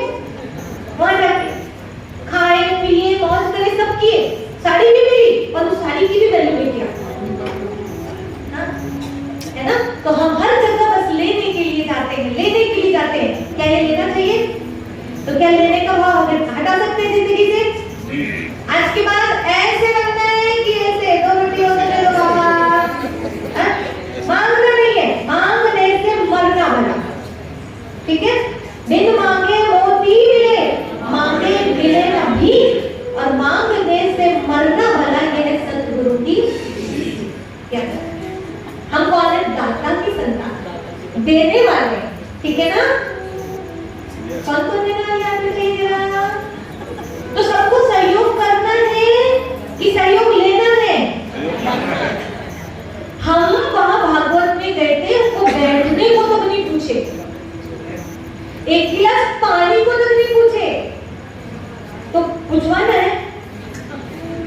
अभी ये पूंछ को आग लगाओ, तब रावण की लंका चले।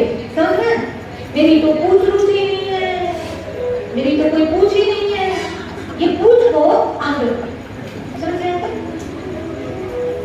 तब जाकर के रावण राज खत्म होगा। राम राज है जहाँ ऐसे रहे। हमको कुछ नहीं चाहिए, ना एक गिलास पानी चाहिए, ना चाय चाहिए, ना कपड़े चाहिए। हमने जैसे कर्म किया है हमको मिल रहा है, और अच्छे चाहिए तो अच्छे कर्म करेंगे तो मिल जाएगा। कोई कितना भी दे दे उससे पेट भरता नहीं है। भिखारी को आप दोगे ना भोजन तो कल से वो फिर लाइन लगा लेगा कटोरा लेगा। उसको थोड़ा ज्ञान भी दो ताकि खुद कमाना सीख ले। ये कभी कभी तो ये हो रहा है कि हम लोग ऐसे करके और बिगाड़ रहे संसार, ये हो रहा है बहुत। तो हमें अभी क्या करना है? पहली गलती हमने क्या किया कि ज्ञान वृक्ष का फल खाया। पति पत्नी दोनों को कलयुग के अंत में भगवान ने बोला था कि ज्ञान वृक्ष का फल नहीं खाना। कौन सा है? काम क्रोध लोभ अहंकार का। और सबसे पहला कामना का, वासना का। ये फल खाना जब बंद किया तब फिर जाकर के ये नर क्या बने? नारायण। नारी क्या बनी? और जब द्वापर युग से उन्होंने ये फल खाना शुरू कर दिया तो क्या हुआ? अब योग बल बचा नहीं, इतनी ताकत बची नहीं कि एनर्जी का ऊर्ध्वगमन करे। तो क्या हो गया? अब भोग से सृष्टि शुरू हो गई, भोग से, विषय वासना से सृष्टि शुरू हो गई। और जब भोग से सृष्टि शुरू हुई तब महिलाओं को 9 माह तक गर्भ धारण करना पड़ा। समझ में आ रहा है? और प्रसव पीड़ा सहन करनी पड़ी। देवियों को ये नहीं करना पड़ता। आप कहेंगे हम कैसे माने? तो देखो मानेंगे। एक बात और सुनो, अभी नवरात्रि में हम किसको भोजन कराते हैं? किसकी पूजा करते हैं? कन्या भोजन कराते हैं। छोटी छोटी कन्या को क्यों बुलाते हैं? पवित्र मानते हैं, पवित्र मानते हैं, क्योंकि उनको कहते हैं ये देवी का रूप। क्या बोलते हैं? देवी का रूप। यहाँ पर जो कन्या है जिसमें रजोगुण नहीं है, जिसमें अभी रजोगुण नहीं आया है, उस कन्या को भोजन के लिए निमंत्रण देते। छोटी छोटी कन्या, उसको देवी का रूप मानते हैं। समझ रहे ना? अब वो कन्या, छोटी कन्या जिसके अंदर में कोई भी लड़के के साथ गले में हाथ डाल के चलती, उसको कोई फर्क पड़ता है? उसके अंदर वासना जागती है? क्यों नहीं जागती? क्योंकि उसके अंदर रजोगुण ही नहीं है। तो रजोगुण नहीं है तो तमोगुण नहीं है, ठीक है? वासना नहीं है। तो वो कन्या जिसके अंदर बिल्कुल पवित्रता, सात्विक बुद्धि है, वो कन्या और ये जो देवी है राधा, लक्ष्मी, सीता, ये दिख रहे हैं बड़े, पर इनकी बुद्धि उस कन्या जैसी। समझ रहा है? यहाँ की छोटी सी कन्या और वहां की शादीशुदा महिलाएं, इनकी सबकी बुद्धि एक। तो इस कन्या में रजोगुण नहीं है, उस देवी में रजोगुण नहीं है। आप कहेंगे हम कैसे माने कि उस देवी में रजोगुण नहीं है? देखो, क्योंकि उनके पुरुष को देखो, नारायण जी को देखो, विष्णु जी को देखो, कृष्ण जी को देखो, राम जी को देखो। दाढ़ी मूंछे देखी कभी? हाँ? नहीं, कभी नहीं। दाढ़ी मूंछे जो है और महिला में रजोगुण, लड़कियों में रजोगुण और लड़कों में दाढ़ी मूंछे कौन से स्टेज में आती है? युवा हो रहे हैं, 11-12 साल की एज, उस समय दोनों में चेंजेस आते हैं। और ये दोनों में परिवर्तन जो है, महिला में जैसे रजोगुण आने से उसे पवित्र माना जाता है, वैसे पुरुष में दाढ़ी मूंछे आने से उसे अपवित्र माना जाता है। दोनों एक ही चीज है, दोनों एक ही चीज है। तो वहां पर जब पुरुष में दाढ़ी मूंछे नहीं है तो स्त्री में रजोगुण कहां से होगा? इतनी तो समझ होनी चाहिए सनातन धर्मियों को, इसलिए तो उनकी पूजा होती है। आज की जो कन्या है, इस तरह उनमें वो रजोगुण तमोगुण से दूर है। और एक बात सुनो, वहां पर वासना नहीं होती, कैसे माने? जिस महिला में रजोगुण नहीं है, क्या उसकी शादी करते कोई?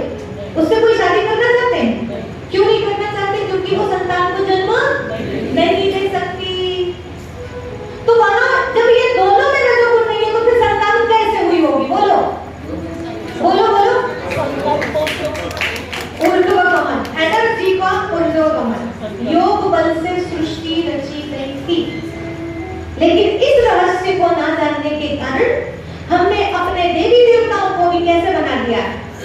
एक कॉलेज में मुझसे किसी ने पूछा, आप हम लोगों को तो कहते हो संयम से रहो, संयम से रहो, आपकी कृष्णा भी तो छिप छिप के राधा से मिला करते थे, और आपको राम जी जो है ना, वो राम जी भी तो जब फूल चुनने गए थे तो वहां पर सीता को देखे तो देखते ही रह गए, शादी कहाँ हुई थी तब?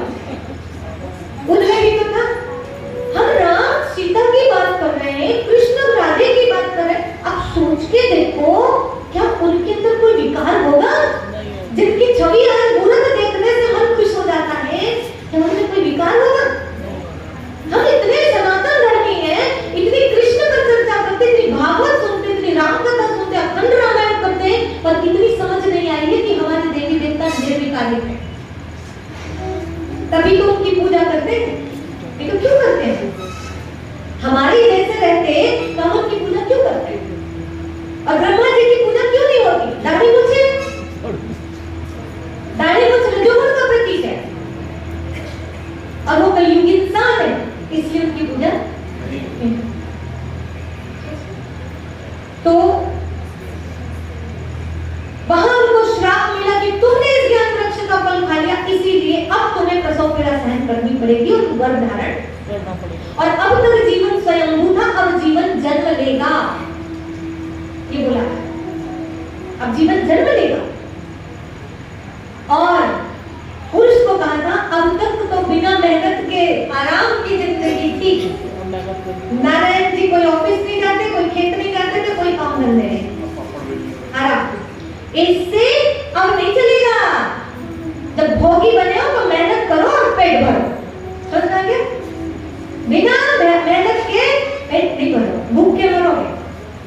इसलिए कहा ते तम भोक्त्वा स्वर्गलोकम विशालम क्षीणे पुण्यम तन्तुलोकम विशन्ति। स्वर्ग लोक के विशाल सुखों को भोग करके आत्मा का पुण्य क्षीण हो गया, और उस पुण्य क्षीण होने के कारण मृत्यु लोक में आ गए। अब मरो जन्मो, मरो जन्मो। वहां पर जन्म मरण कैसा होगा? वहां शरीर छोड़ने का टाइम आता तो खुशी से पुराना वाला शरीर छोड़ रहे, हम नया शरीर लेंगे, मजे से शरीर छोड़ते हैं, कोई रोता थोड़ी था। समझ? इसलिए देवताओं को अमर बोलते हैं। मरने का नाम नहीं होता था, पर शरीर छोड़ते थे। अगर अमर थे तो भी कहां गए? हम क्यों नहीं? शरीर छोड़ते थे, पर मर गया नहीं बोलते थे। उसने देह चेंज कर दी, उन्होंने नई देह ले लिया, ऐसे बात कर। हम लोग तो इतना रोते हैं कि वो अर्थी को छोड़ते ही नहीं, इतना चिपक गए एक दूसरे से, इतना अटैच है। जब गाना गाते आया है सो जाएगा राजा रंग भंगी, तो किसके लिए गा रहे हैं? उनके लिए, खुद के। मैं भी जाऊंगी, मेरा पति भी जाएगा, मेरे बच्चे भी जाएंगे, मेरे सास ससुर भी जाएंगे, मेरे माँ बाप भी जाएंगे, नाटक करो रोज। मैं जिनको भी देख रही हूँ वो सब जाएंगे जाएंगे जाएंगे, ये पक्का करो। अब जिस दिन जाएंगे उस दिन आराम से उनको कहना कि आप वहाँ, आप अच्छी जगह में जाकर जन्म ले, आप खुश रहें, आप मजे से रहें, ऐसे उनको दुआ। आ जाओ ना, कहाँ हो, हम तकलीफ हो रही है, आपके बिना रह नहीं पा रहे, तो वो आत्मा को चैन पड़ेगा? प्यार नहीं है, ये बहुत बड़ा उनके साथ में अन्याय कर रहेगा। उनको याद कर करके रो रो के, इसलिए कहते हैं मुझे तो अपनों ने लूटा, गैरों में कमाता। ये अपने ही सबसे ज्यादा दुख देते हैं, तकलीफ देते हैं।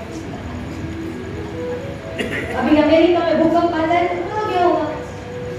वहां का बेटा है तो कहाँ आया, किधर आया, फोन लगा रहा है ना?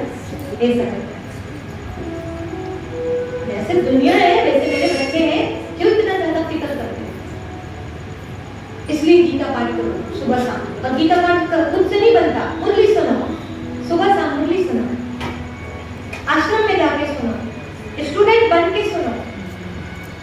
और खूब भी बिजी हो तो मोबाइल को बोलना आज की मुरली,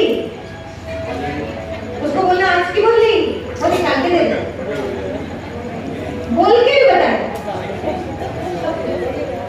लेकिन एक होता है धृतराष्ट्र जैसे सुनना टीवी में, और एक होता है डायरेक्ट सुनना अर्जुन की तरह।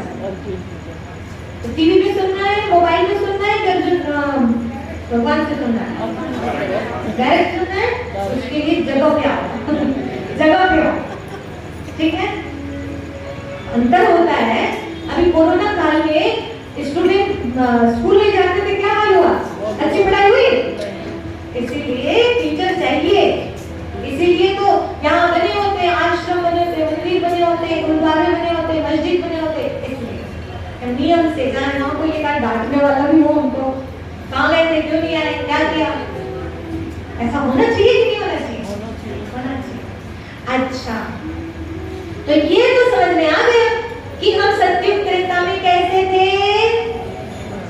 सर्वगुण संपन्न, 16 कला संपूर्ण, संपूर्ण निर्विकारी, मर्यादा पुरुषोत्तम, अहिंसा, परमो देवी देवता, कर्म वाले, ठीक है। और द्वापर से ऐसे, सत्युग त्रेता में ऐसे देने वाले, द्वापर से मांगने वाले। क्यों मांगने लगे? पवित्रता थी तो सुख शांति, अपवित्रता आ गई तो पवित्रता सुख शांति की जननी है। सुख शांति की मम्मी कौन है? पवित्र। अगर आपको सुख शांति रूपी बच्चे चाहिए तो उनकी मम्मी से शादी कर दो। सुख शांति की मम्मी कौन है? समझ रहे हैं? और अगर दुख अशांति चाहिए तो उनकी भी मम्मी है। उनकी मम्मी कौन है? अपवित्रता, अशुद्धि, काम, क्रोध, लोभ व एका। इनको अपने जीवन में धारण कर लो तो दुख अशांति ऑटोमेटिक पैदा हो जाएगी। समझ रहे? तो किससे शादी करना है, किसको अपना बनाना है? पवित्रता को कि अपवित्रता? पवित्रता। तो पवित्रता आ गई तो सुख शांति रूपी बच्चे पैदा हो ही जाएंगे। अब द्वापर युग से फिर कलयुग आता है। द्वापर युग के बाद, अब द्वापर युग में मांगा तो भगवान ने ये धर्म स्थापकों को भेजा। किसको? इब्राहिम, क्राइस्ट, बुद्ध, गुरु नानक देव, ऐसे महान हस्तियों को भेजा। ये हमारे बड़े भाई। कौन है? भगवान नहीं है, ये कौन है? बड़े भाई। हम उनके छोटे भाई बहन। तो अपने बड़े भाइयों ने बताया एक ओंकार निराकार। गुरु नानक देव ने नहीं बोला मैं निराकार, फिर जैसे नहीं बोला मुझे याद करो नहीं। उनको मैं सोचती थी उनकी आंख ऐसी होगी पहले, लेकिन बाद में पता पड़ा कि उन्होंने ऐसी फोटो इसलिए खिंचवा के छोड़ा है कि बाद में जब लोग गुरु नानक देव को ही भगवान मानने लगे तो भगवान उनसे बोले ना ये क्या सीखा के आए तुमने, अपने आप से जोड़ के आ गए। तो वो बताए सबको नहीं मैंने कैसे बोला था। क्राइस्ट ने बोला God is life. Sai Baba ने बोला सबका मालिक है। साईं बाबा ने कभी नहीं बोला मैं सबका मालिक हूँ। ये तो भक्तों की गलती है, सबने भाइयों को ही बाप बना लिया। समझ रहे? उनकी गलती नहीं है। इसीलिए सबके भगवान अलग अलग हो गए, जबकि सबके भगवान एक वही होना था, लाइट, प्रकाश को। सभी धर्म के संस्थापकों ने यही बात बोला, तो हमने बहुत बड़ी गलती किया है और इसीलिए झगड़े हो गए। हमारा भगवान अलग, तुम्हारा भगवान अलग। अब सबका बाप एक होता तो हम सबके बच्चे नहीं हो, एक ही बच्चे नहीं हो जाते, भाई भाई नहीं हो जाते। तो फिर कलयुग आया। कलयुग में ये पोजीशन, अभी ये स्वास्तिका में कलयुग देखो ऐसी पोजीशन, ये क्या है? सतयुग में देने वाले, त्रेता में बैटरी डाउन हो रही है, द्वापर में इतनी डाउन हो गई कि मांगना पड़ रहा है, और कलयुग में तो मांगने से काम ही नहीं चल रहा है तो छीन लो, मारो, पीटो, साइन करवा लो और मारो। ये कलह क्लेश वाली दुनिया कलयुग, ठीक है। हम यहाँ पहुँच गए। अच्छा, अभी कलयुग की शुरुआत है कि एंडिंग में आ गए? अब कोई शुरुआत कह रहे, कोई एंडिंग कह रहे। अभी दो बातें हैं, उसको भी समझ लीजिए। अभी कलयुग के अंत समय में क्या होगा हमारे पुराणों में लिख दिया है। क्योंकि वेद व्यास जी ने जब पुराणों की रचना की ना, तो रचना करने के बाद वो बहुत दुखी हो गए थे। तो नारद जी आए उनके आश्रम के पास, वो टहल रहे थे, दुखी होकर। उन्होंने कहा आप इतने दुखी निराश क्यों हो? आपने इतने पुराणों की रचना की, आपको तो खुश रहना चाहिए। उन्होंने कहा मुझे दुख इस बात का है कि मुझे ऐसा लगता है जो मैंने बनाया है पुराण, उसमें एक तरफ देवी देवता और एक तरफ राक्षसों की जो लड़ाई दिखाई है अस्त्र शस्त्रों के द्वारा। तो मेरा मकसद ये है कि इंसान के अंदर राक्षसी संस्कार भी होंगे, दैवी संस्कार भी होंगे, और इन दोनों की लड़ाई होगी। और जो भगवान को याद करेंगे और श्रेष्ठ जीवन जिएंगे तो राक्षसों की हार होगी और देवी संस्कारों की विजय हो जाएगी। मैंने ये दिखाया, और तलवार दिखाया है, ज्ञान रूपी तलवार, ये सबका अर्थ बताया। लेकिन मुझे डर इस बात का है कि कलयुग अंत आते तक कहीं लोग इसी से ही हिंसा करना ना सीख ले कि राम जी के हाथ में भी तो धनुष्मान है, कृष्ण जी के हाथ में भी तो सुदर्शन चक्र है, इसीलिए तुम भी अब उठा लो हे हिंदुओं। ओम शांति करने से काम नहीं चलेगा। शस्त्र उठाओ और दुश्मनों को खत्म कर दो। ऐसे ना करने लग जाए, ये उनको डर था। और आखिर में वही हुआ कि नहीं हुआ? आज हर धर्म के लोग कहते हैं बस लड़ने के लिए खड़े हो जाओ, ये कहते हैं। कोई नहीं कहता कि शांति से बैठ जाओ, शांत रहो, क्षमा कर दो, माफ कर दो, जबकि सभी धर्म स्थापकों ने यही चीज सिखाया है। पर कहां की गलत शिक्षा हमने पकड़ लिया। अभी ये बात बोल भी रही हूं ना, तो ये भी कई लोगों को गलत लगे। शांति से बैठने से काम नहीं चले। अब लड़कियों को सिखा रहे हैं कराटे, ये सब चीजें कि आप अपने आप में जो है ना पावरफुल रहो। कराटे सीखने से कुछ नहीं होता। यदि आकर्षण है, दैहिक आकर्षण, तो कई लड़कों को फंसा लेंगे अपने। सुन रहे? किसी में भी प्रभावित हो जाए। इधर शुद्धिकरण चाहिए होता है, आत्मबल बढ़ाना होता है। दुर्गा माँ ने कराटे सीखा था। दुर्गा माँ क्या किया था? इतने असुरों को धक्के छुड़ाए थे। कैसे छुड़ाए थे? योग शक्ति थी उनके अंदर, ठीक है नहीं? बुद्ध जी तपस्या करते थे और आ गया एक डाकू। वो डाकू चेंज हुआ कि नहीं हुआ? कैसे किया? तो हम हमेशा हिंसा की बात करते हैं, लड़ाई झगड़े की बात करते हैं। और जब हम ये मानते हैं कि आप जैसा कर्म करोगे वैसा फल मिलेगा, जब मैंने पुण्य कर्म किया है, पाप किया ही नहीं है, तो मुझे डरने की जरूरत क्या है? और हाँ, मैंने पास्ट में पाप कर्म किए हैं तो उनको चुकता करने के लिए वर्तमान समय अपना योग बल बढ़ाना चाहिए, भगवान से कनेक्शन जोड़ना चाहिए, माफी मांगनी चाहिए। भगवान मुझसे गलती हुई है, मैं गलती की हूँ, मैं गलत हूँ। अहंकार नहीं होना चाहिए, नम्र चित्त होना चाहिए और भगवान की शक्तियां लेकर के ये पापों को जलाना चाहिए। थोड़ी देर तो अपने साथ में, तो थोड़ी देर तो भगवान के साथ में, तो ऐसे करना है हमको। केवल बाहरी तलवार घर में रख लिए और लीडर होके सो गए तो काम चल जाएगा? कहां से आक्रमण करते, कैसे करते, अभी वाले तो कैसे करने लगे। अब तो ऐसे रुमाल हिलाए और आप अपने होश हवस खो देते हो, है ना? कहां जाएगी आपकी तलवार? लाने जाओगे घर से? सोच के देखो ना, आंतरिक पावर चाहिए। हम आपको ही नहीं दे रहे, हम तो खुद के लिए हो कि अभी हमको भी बढ़ाने की जरूरत है, सबको बढ़ाने की जरूरत। अब देखिए, इसलिए रोटी कपड़ा मकान में हम भी ना लगे रहे और आप भी ना लगे।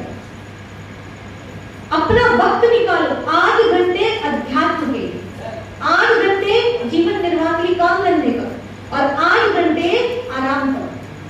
बैलेंस बना के चलो। ये पुराण में विभाजित किया गया है अपने 24 घंटे।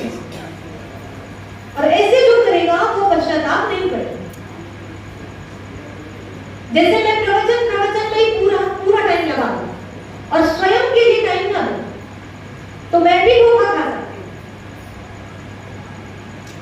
ये तक बताया। सेवा करो पर स्वस्थिति मजबूत होनी चाहिए और उसके लिए अपने को वक्त दो।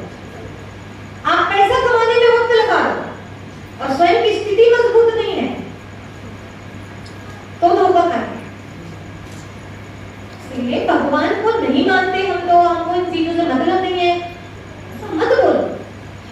इस पूरे ब्रह्मांड को चलाने वाली एक अथॉरिटी है, उसका नाम भगवान है, उसके साथ कनेक्ट हो जाओ तो ये प्रकृति की सारी कायनात आपको हर मुसीबत में साथ देगी। उसके साथ कनेक्ट होगा,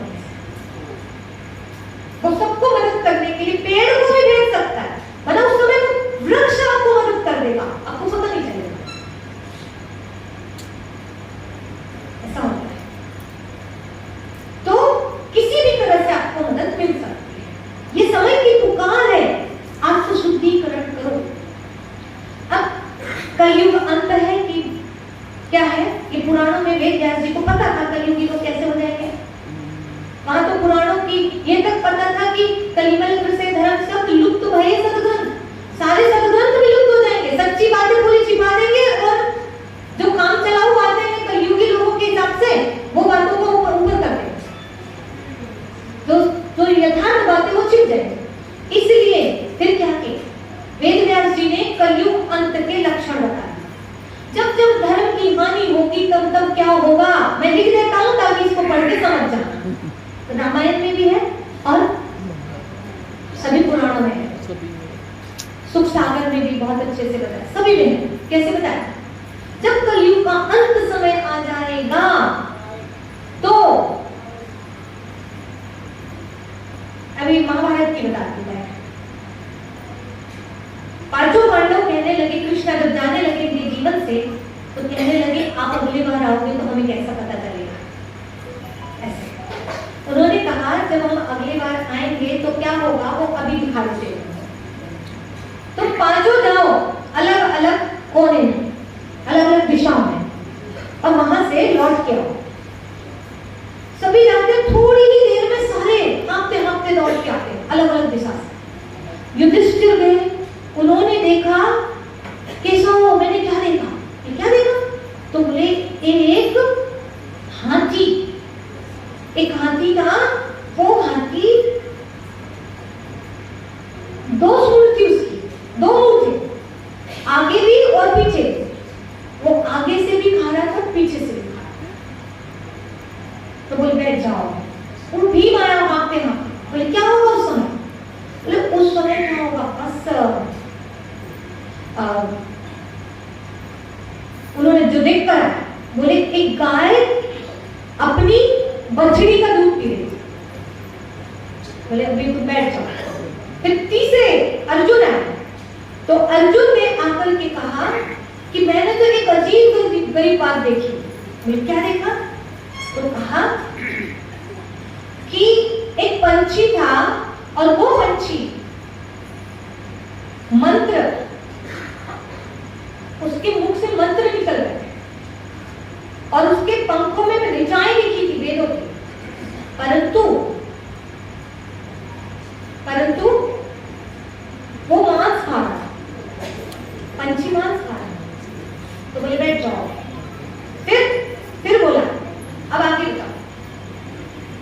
नकुल आया दौड़ते दौड़ते हाँफते हाँफते। तो नकुल जो है उसने कहा कि मैंने क्या देखा कि एक गाय जो है अपने बछड़े को इतना चाट रही है कि उसका बछड़ा ही लहूलुहान हो गया। गाय को चाट चाट के उसको लहूलुहान कर डाला। अब सोचो। और चौथा, ये पांचवा सहदेव आया। सहदेव दौड़ते दौड़ते वहां से हाँफते हुए आया और क्या कहते हैं, केशव मैंने क्या गजब की चीज देखी। और क्या देखा, तो बोले एक कुआं था, उसके बाजू एक कुआं जो था वो पूरा फुल भरा हुआ था पानी से और उसके बाजू वाला कुआं पूरा खाली था। और ये जो कुआं बना हुआ था इससे दूर दूर के कुएं में पानी जा रहा था, पर बाजू वाला कुआं सूखा पड़ा था। तो ये क्या है, तो कहा सभी लोग बैठ जाओ। अब सुनो कि तुमने पूछा ना कि अगली बार जब आप आएंगे तो उस समय क्या निशानियां दिखेंगी, हम आपको कैसे पहचान पाएंगे। तो यही सब कुछ होगा उस समय। तो कैसे होगा, तो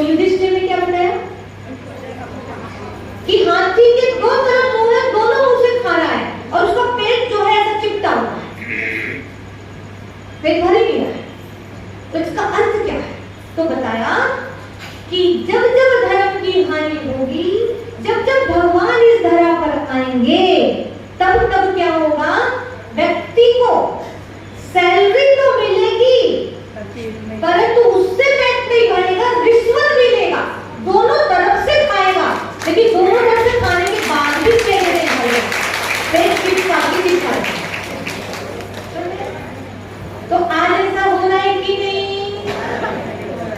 तो वो टाइम आ गया कि नहीं? मैं आपको निशानी बताती रहूंगी, पुराणों में जो बताया कलयुग अंत की, आप अंदाज लगाना अंत आ गया है कि कलयुग बचा है, ठीक है? इन्हीं चीजों से, क्योंकि उन्होंने बताया वाल्मीकि जी ने और अपने वेद व्यास जी, क्योंकि उनको पता था लोग समझ नहीं पाएंगे, अंत है कि अभी शुरुआत है। दूसरा क्या बताया वीर ने, गाय अपनी बछड़ी का दूध पिएगी।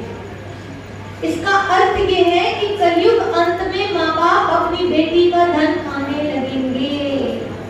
पहले के जमाने में बेटी का धन नहीं खाते थे, बेटी के गांव में भी जाते थे, घर भी जाते थे, तो कहते थे वहां कुछ नहीं खाते, ऐसे नियम था। उस गांव का कोई व्यक्ति भी आता था तो कहते थे बेटी के गांव में आएंगे, हम कुछ ले नहीं सकते। बेटी के गांव में सिर्फ देना पड़ता है, लेते नहीं है। और उन्होंने कहा कि जब अंत समय आएगा तो बेटी का धन खाने लगेंगे। क्यों खाने लगेंगे? क्योंकि बेटा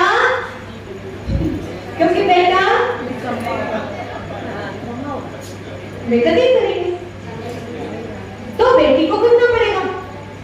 अभी भी कई जगह ऐसे होता है, बेटियां मायके जाती हैं, वहां से जब साड़ी लेके आती है तो अपने पति को बताती जरूर है कि मेरी मम्मी ने इतनी महंगी साड़ी लिया, ये लिया, पर वो कहीं तो इधर से लेके चले जाते हैं, उधर से खरीद के और वो कहती है कि कई लोग होते हैं, सभी को नहीं बोल रहे, नहीं तो इधर भाई लोग अभी वो जाके अब देखने लगे और यही बोलने लगे, नहीं है, कहीं कहीं ऐसा होता है। अब जमाना है ना, इससे मजबूरियां भी है ना, समय ही ऐसा आ जाएगा कि करना पड़ेगा, समझ रहे हैं? अब ऐसा हो भी क्यों रहा पता है? क्योंकि बहू नहीं चाहती सास ससुर की सेवा करना, ठीक है? अब बहू नहीं चाहती ऐसा नहीं है, हर कोई अपनी बेटियां जो है ना, माँ बाप को ज्यादा प्यार करती सास ससुर से ज्यादा। हर कोई नहीं, इसमें भी किसी किसी को छोड़ दो, ठीक है? तो बेटियां माँ बाप को ज्यादा प्यार करती है। तो जब आपका ही झुकाव माँ बाप तरफ ज्यादा है, तो आपकी बहू का झुकाव भी माँ बाप की तरफ ज्यादा रहेगा। फिर आप किसको दोष दे सकते हैं? इसलिए किसी को दोषी नहीं ठहरा रहे हैं, टाइम ही ऐसा आ चुका है, एक की गलती नहीं। आगे तीसरे में क्या हुआ अर्जुन ने? एक पंछी था, उसके पंख में वेद की ऋचाएं लिखी थी, मंत्र चल रहे थे, मंत्रों की आवाज आ रही थी उसके मुख से, और इधर बीच बीच में मांस खा रहा। इसका अर्थ ये कि जब कलयुग का अंत समय आ जाएगा, उस समय भगवान के अवतरण का टाइम आ जाएगा, तब जो ब्राह्मण होंगे, वेदों के ज्ञाता होंगे, वो वेद की ऋचाओं का उच्चारण तो करेंगे, लेकिन फिर गुटखा, तंबाकू, मांस, शराब का सेवन करेंगे, मंच पे बैठ के प्रवचन करेंगे और उधर जाके खान पान ऐसा गंदा रहेगा। हाँ? ऐसा है। तो ये है धर्म ग्लानि का लक्षण। बोलो कलयुग अंत समय आ गया कि बच्चा है? ये निशान है। और फिर बताया, नकुल ने क्या बताया? नकुल ने कहा मैंने देखा कि एक गाय अपनी बछड़ी को इतना चाट रही है, इतना चाट रही है कि लहू-लुहान को डाली, लहू-लुहान को डाली। मतलब माँ अपनी बेटे बच्चे को इतना चाट रही है कि लहू-लुहान, वो खून से भर गया, लथपथ हो गया, पर वो चाटना बंद नहीं कर रही। तो इसका अर्थ बताया केशव ने कि जब कलयुग का अंत समय आ जाएगा तो माँ बाप अपने बच्चे को चाट चाट के उसको बर्बाद कर देंगे। कैसे चाट चाट के? कि जन्मते से बैंक बैलेंस, अभी छोटा ही सा है, आगे की सोचने लगे, बच्चों के आगे पीछे इतना घूमना, इतना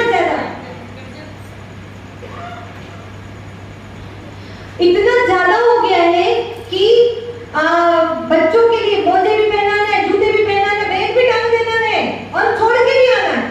एक जमाना था कि हमको हमारे माँ बाप स्कूल देखते नहीं थे, क्या करना है क्या नहीं करना है। ऐसे हम पावरफुल लोग थे। आजकल के बच्चे कैसे, माँ बाप ने चाट चाट के उनको लहू लुहान कर डाला, करता है कि नहीं? सबसे ज्यादा बिगाड़ा माँ बाप। अभी मम्मी क्या होती है, मैं सुबह सुबह क्लास में आती है लेकिन बच्चे के लिए टिफिन बनाना है ना, टिफिन बनाना। आप सोचो, अरे उसको तैयार करो, आप भी तैयार हो, वो स्कूल चला जाएगा, आप अपना स्कूल चलो।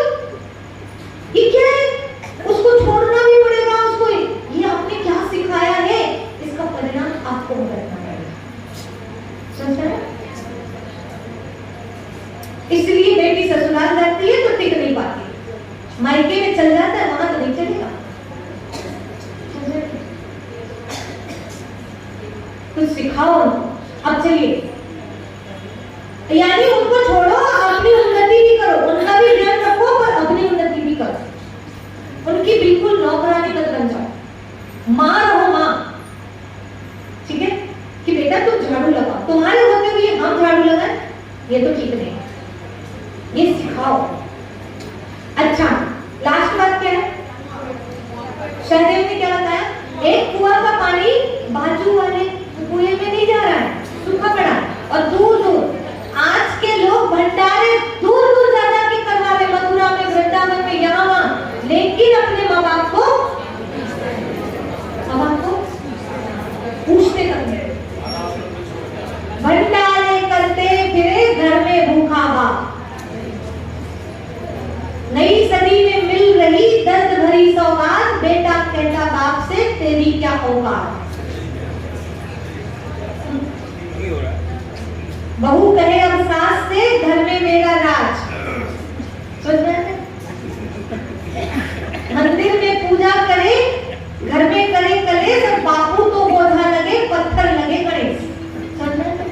ऐसा जमाना आ गया, तो इसीलिए अभी हमको जागने की जरूरत है।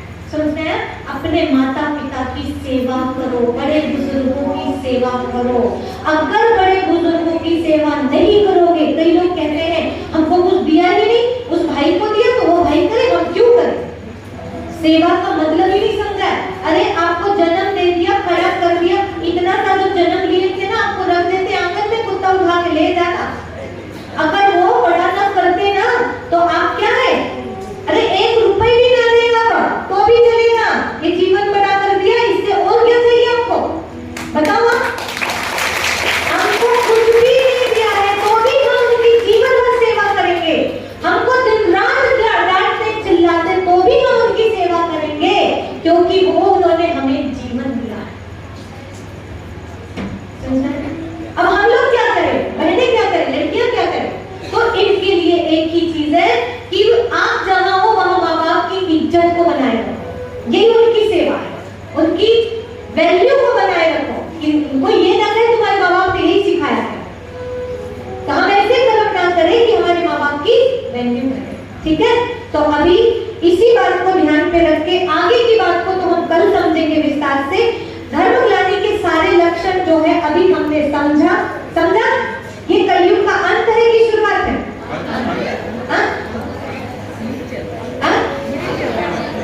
मिडिल है। अच्छा, इसको थोड़ा 5 मिनट में समझ लेते, फिर आपके सामने एक बहुत सुंदर इसी मैटर पे एक ड्रामा आ रहा है, 5-7 मिनट का है, उसको देख लीजिए। ठीक है? तो सुनिए अभी आप कि ये अंतिम समय के लक्षण में बोला है कि अनाज पैकेटों में बिकने लगेगा, कुमारी कन्या बच्चे को जन्म देने लगेगी और केस सज्जा बढ़ जाएगी, कलयुग अंत में बालों की सजावट बढ़ जाएगी, और बोला है कि तीर्थ स्थान भिखारियों के अड्डे बन जाएंगे और धर्म धंधा का रूप ले लेगा। क्या होगा? धर्म धंधा बन जाएगा। आज धंधा बन गया कि नहीं? धर्म बना कि नहीं? और नाच से कहते हैं कि हमने इतनी मेहनत की है वेद पुराण पढ़ने में, अगर वेद पुराण सुनाने का पैसा ले रहे हैं तो कौन सा तो धर्म को बेच रहे हैं कि हम ये ज्ञान सुनाएंगे तो हमको 1 लाख रुपए दे देना, 2 लाख रुपए दे देना। अरे दक्षिणा दान क्या होता है? अंतिम दिन में कथावाचक को सब लोग दान देते हैं। दान देते कि नहीं देते? परंतु तो कौन सा दान देते? जो आपकी मर्जी में आ रहा है वो आप दीजिए। अगर मैं बोलूं कि मैं 7 दिन सुना रही हूँ, आप इतने रुपए दे देना, तो ये तो व्यापार हो गया ना। हुआ कि नहीं हुआ? तो धर्म व्यापार ना बन जाए। आपको जो लगे सो आप करो। हमने जो सीखा है वो हम देने आए हैं। आप दो चाहे ना दो, हमने जो दिया है उसी से हमारा भाग्य बन जाएगा। ये लेकिन जब हम इस तरह से करने लगते हैं तो धर्म धंधा का रूप ले लेता है और आज ले चुका है। अब ऐसे धर्म लाने के समय हम बोले कि कलयुग अभी बच्चा है, तो ये हमारी बहुत बड़ी मिसअंडरस्टैंडिंग कही जाएगी। कैसे? पुराण में सुख सागर में लिखा है, मनुस्मृति में लिखा है, कलयुग की आयु 4,32,000 वर्ष है, लिखा है। और मैंने स्वयं पढ़ा है सुख सागर में भी, कलयुग की आयु मनुष्यों की गणना के अनुसार 4,32,000 वर्ष है, परंतु देवताओं की गणना के अनुसार कलयुग की आयु 1200 वर्ष है। दो गणना है, आप पढ़ के देख लीजिए। कलयुग की आयु 2 प्रकार की है, तो इसको यहां समझ लीजिए। कलयुग की आयु कितनी बोली? देवताओं की गणना राइट है कि मनुष्यों की गणना? पुरानी तो देवताओं की है ना, तो हम पुरानी को माने कि नहीं को माने? अब ये 4,32,000 कैसे हो गई? हुआ क्या? देवताओं के दिव्य वर्ष की कल्पना की गई। दिव्य वर्ष माने क्या होता है कि जैसे कहा कलयुग की आयु 1200 वर्ष है, तो 1200 गुणित 360 किया। क्यों किया? क्योंकि कहा मनुष्यों का एक दिन नहीं, मनुष्यों का एक वर्ष देवताओं के एक दिन के बराबर होता है। इसीलिए इनने दिव्य वर्ष की कल्पना जो की उसमें गुणा कर दिया, 1200 गुणित 360 आ गया 4,32,000। अब इनको गुणा करने की क्या जरूरत थी? क्या जरूरत थी? कभी कभी हम बोलते हैं ना, कहते हैं कि क्या होता है, आज आपका इंतजार करते करते ऐसे लगा जैसे 1 महीने बीत गए। तो क्या 1 महीने बीत गए? ऐसे बोला था कि देवताओं के एक एक दिन एक एक वर्ष के बराबर होते हैं। तो बोलने का मतलब ये तो नहीं कि 1 वर्ष के ही बराबर होते होंगे, ऐसी गणना थोड़ी करनी चाहिए थी। तो देवताओं की गणना 1200 वर्ष है और मनुष्यों की गणना 4,32,000 वर्ष है। तो अब ब्रह्मा कुमारी वाले जो इधर बैठे हैं, अब उनके अंदर तूफान चल रहा होगा। चल रहा है नहीं चल रहा है? क्या चल रहा है बताएं? आप सोच रहे होंगे कि देवता ने 1200 क्यों बोला, 1250 बोल देते तो बिल्कुल मैच कर जाता। ब्रह्मा कुमारी में ये स्वास्तिक 5,000 साल का है, ठीक है? ये 5,000 साल का है, तो सतयुग 1250 साल का, त्रेता 1250 साल का, द्वापर 1250, कलयुग 1250। तो देवताओं की गणना के अनुसार कितना है? 1200 वर्ष है।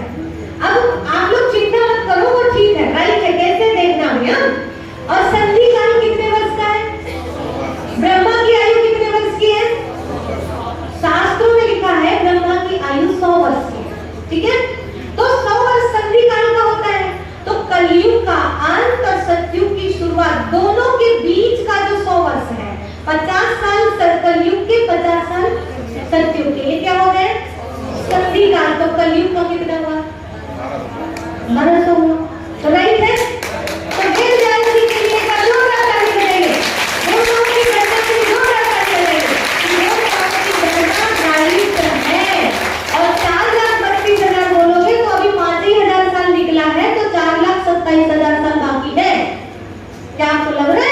दुनिया की स्थिति देख के इतने बम मिसाइल सारी व्यवस्था हो रही है, क्या क्या हो रहा है दुनिया में, और आपको 4,27,000, तो कोई बात नहीं, आपको आपकी मान्यता मुबारक।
बस भगवान बोल रहे हैं, उससे बोल रही हूँ, मैं किसी को गलत नहीं बोल रही।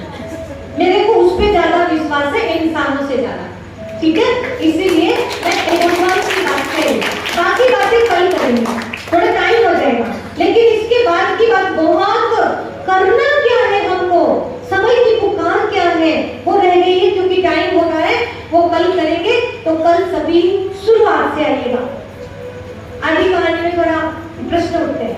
तो चलिए अभी 3 मिनट के लिए सभी ध्यान की अवस्था में बैठते हैं, और जो हमने अभी बताया था ना, अपने बाजू वाला कुआ उसको भरना है। अपने माँ बाप की सेवा करनी है, चाहे वो कुछ भी करे। तो चलिए सभी ध्यान की पोजीशन में बैठते हैं, और अब तक जो गलतियां हुई है उनसे माफी मांगेंगे और आगे गलती नहीं करने का संकल्प करेंगे। सभी ध्यान में बैठ जाइए। अभी अपने मन को चारों ओर से समेट लें, एकदम शांत पोजीशन में बैठे, कोई आवाज नहीं, और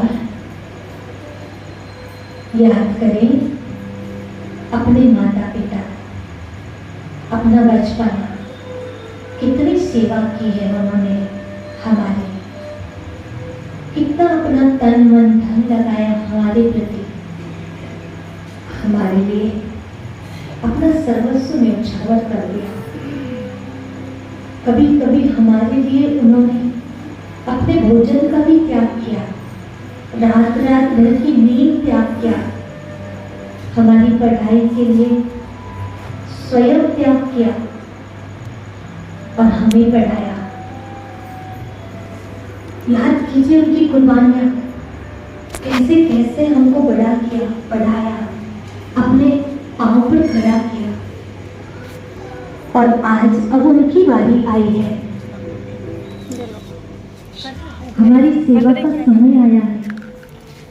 तब हम क्या कर रहे हैं? उन्हें उल्टे सीधे जवाब तो नहीं देते, उन्हें का अपमान करते थे।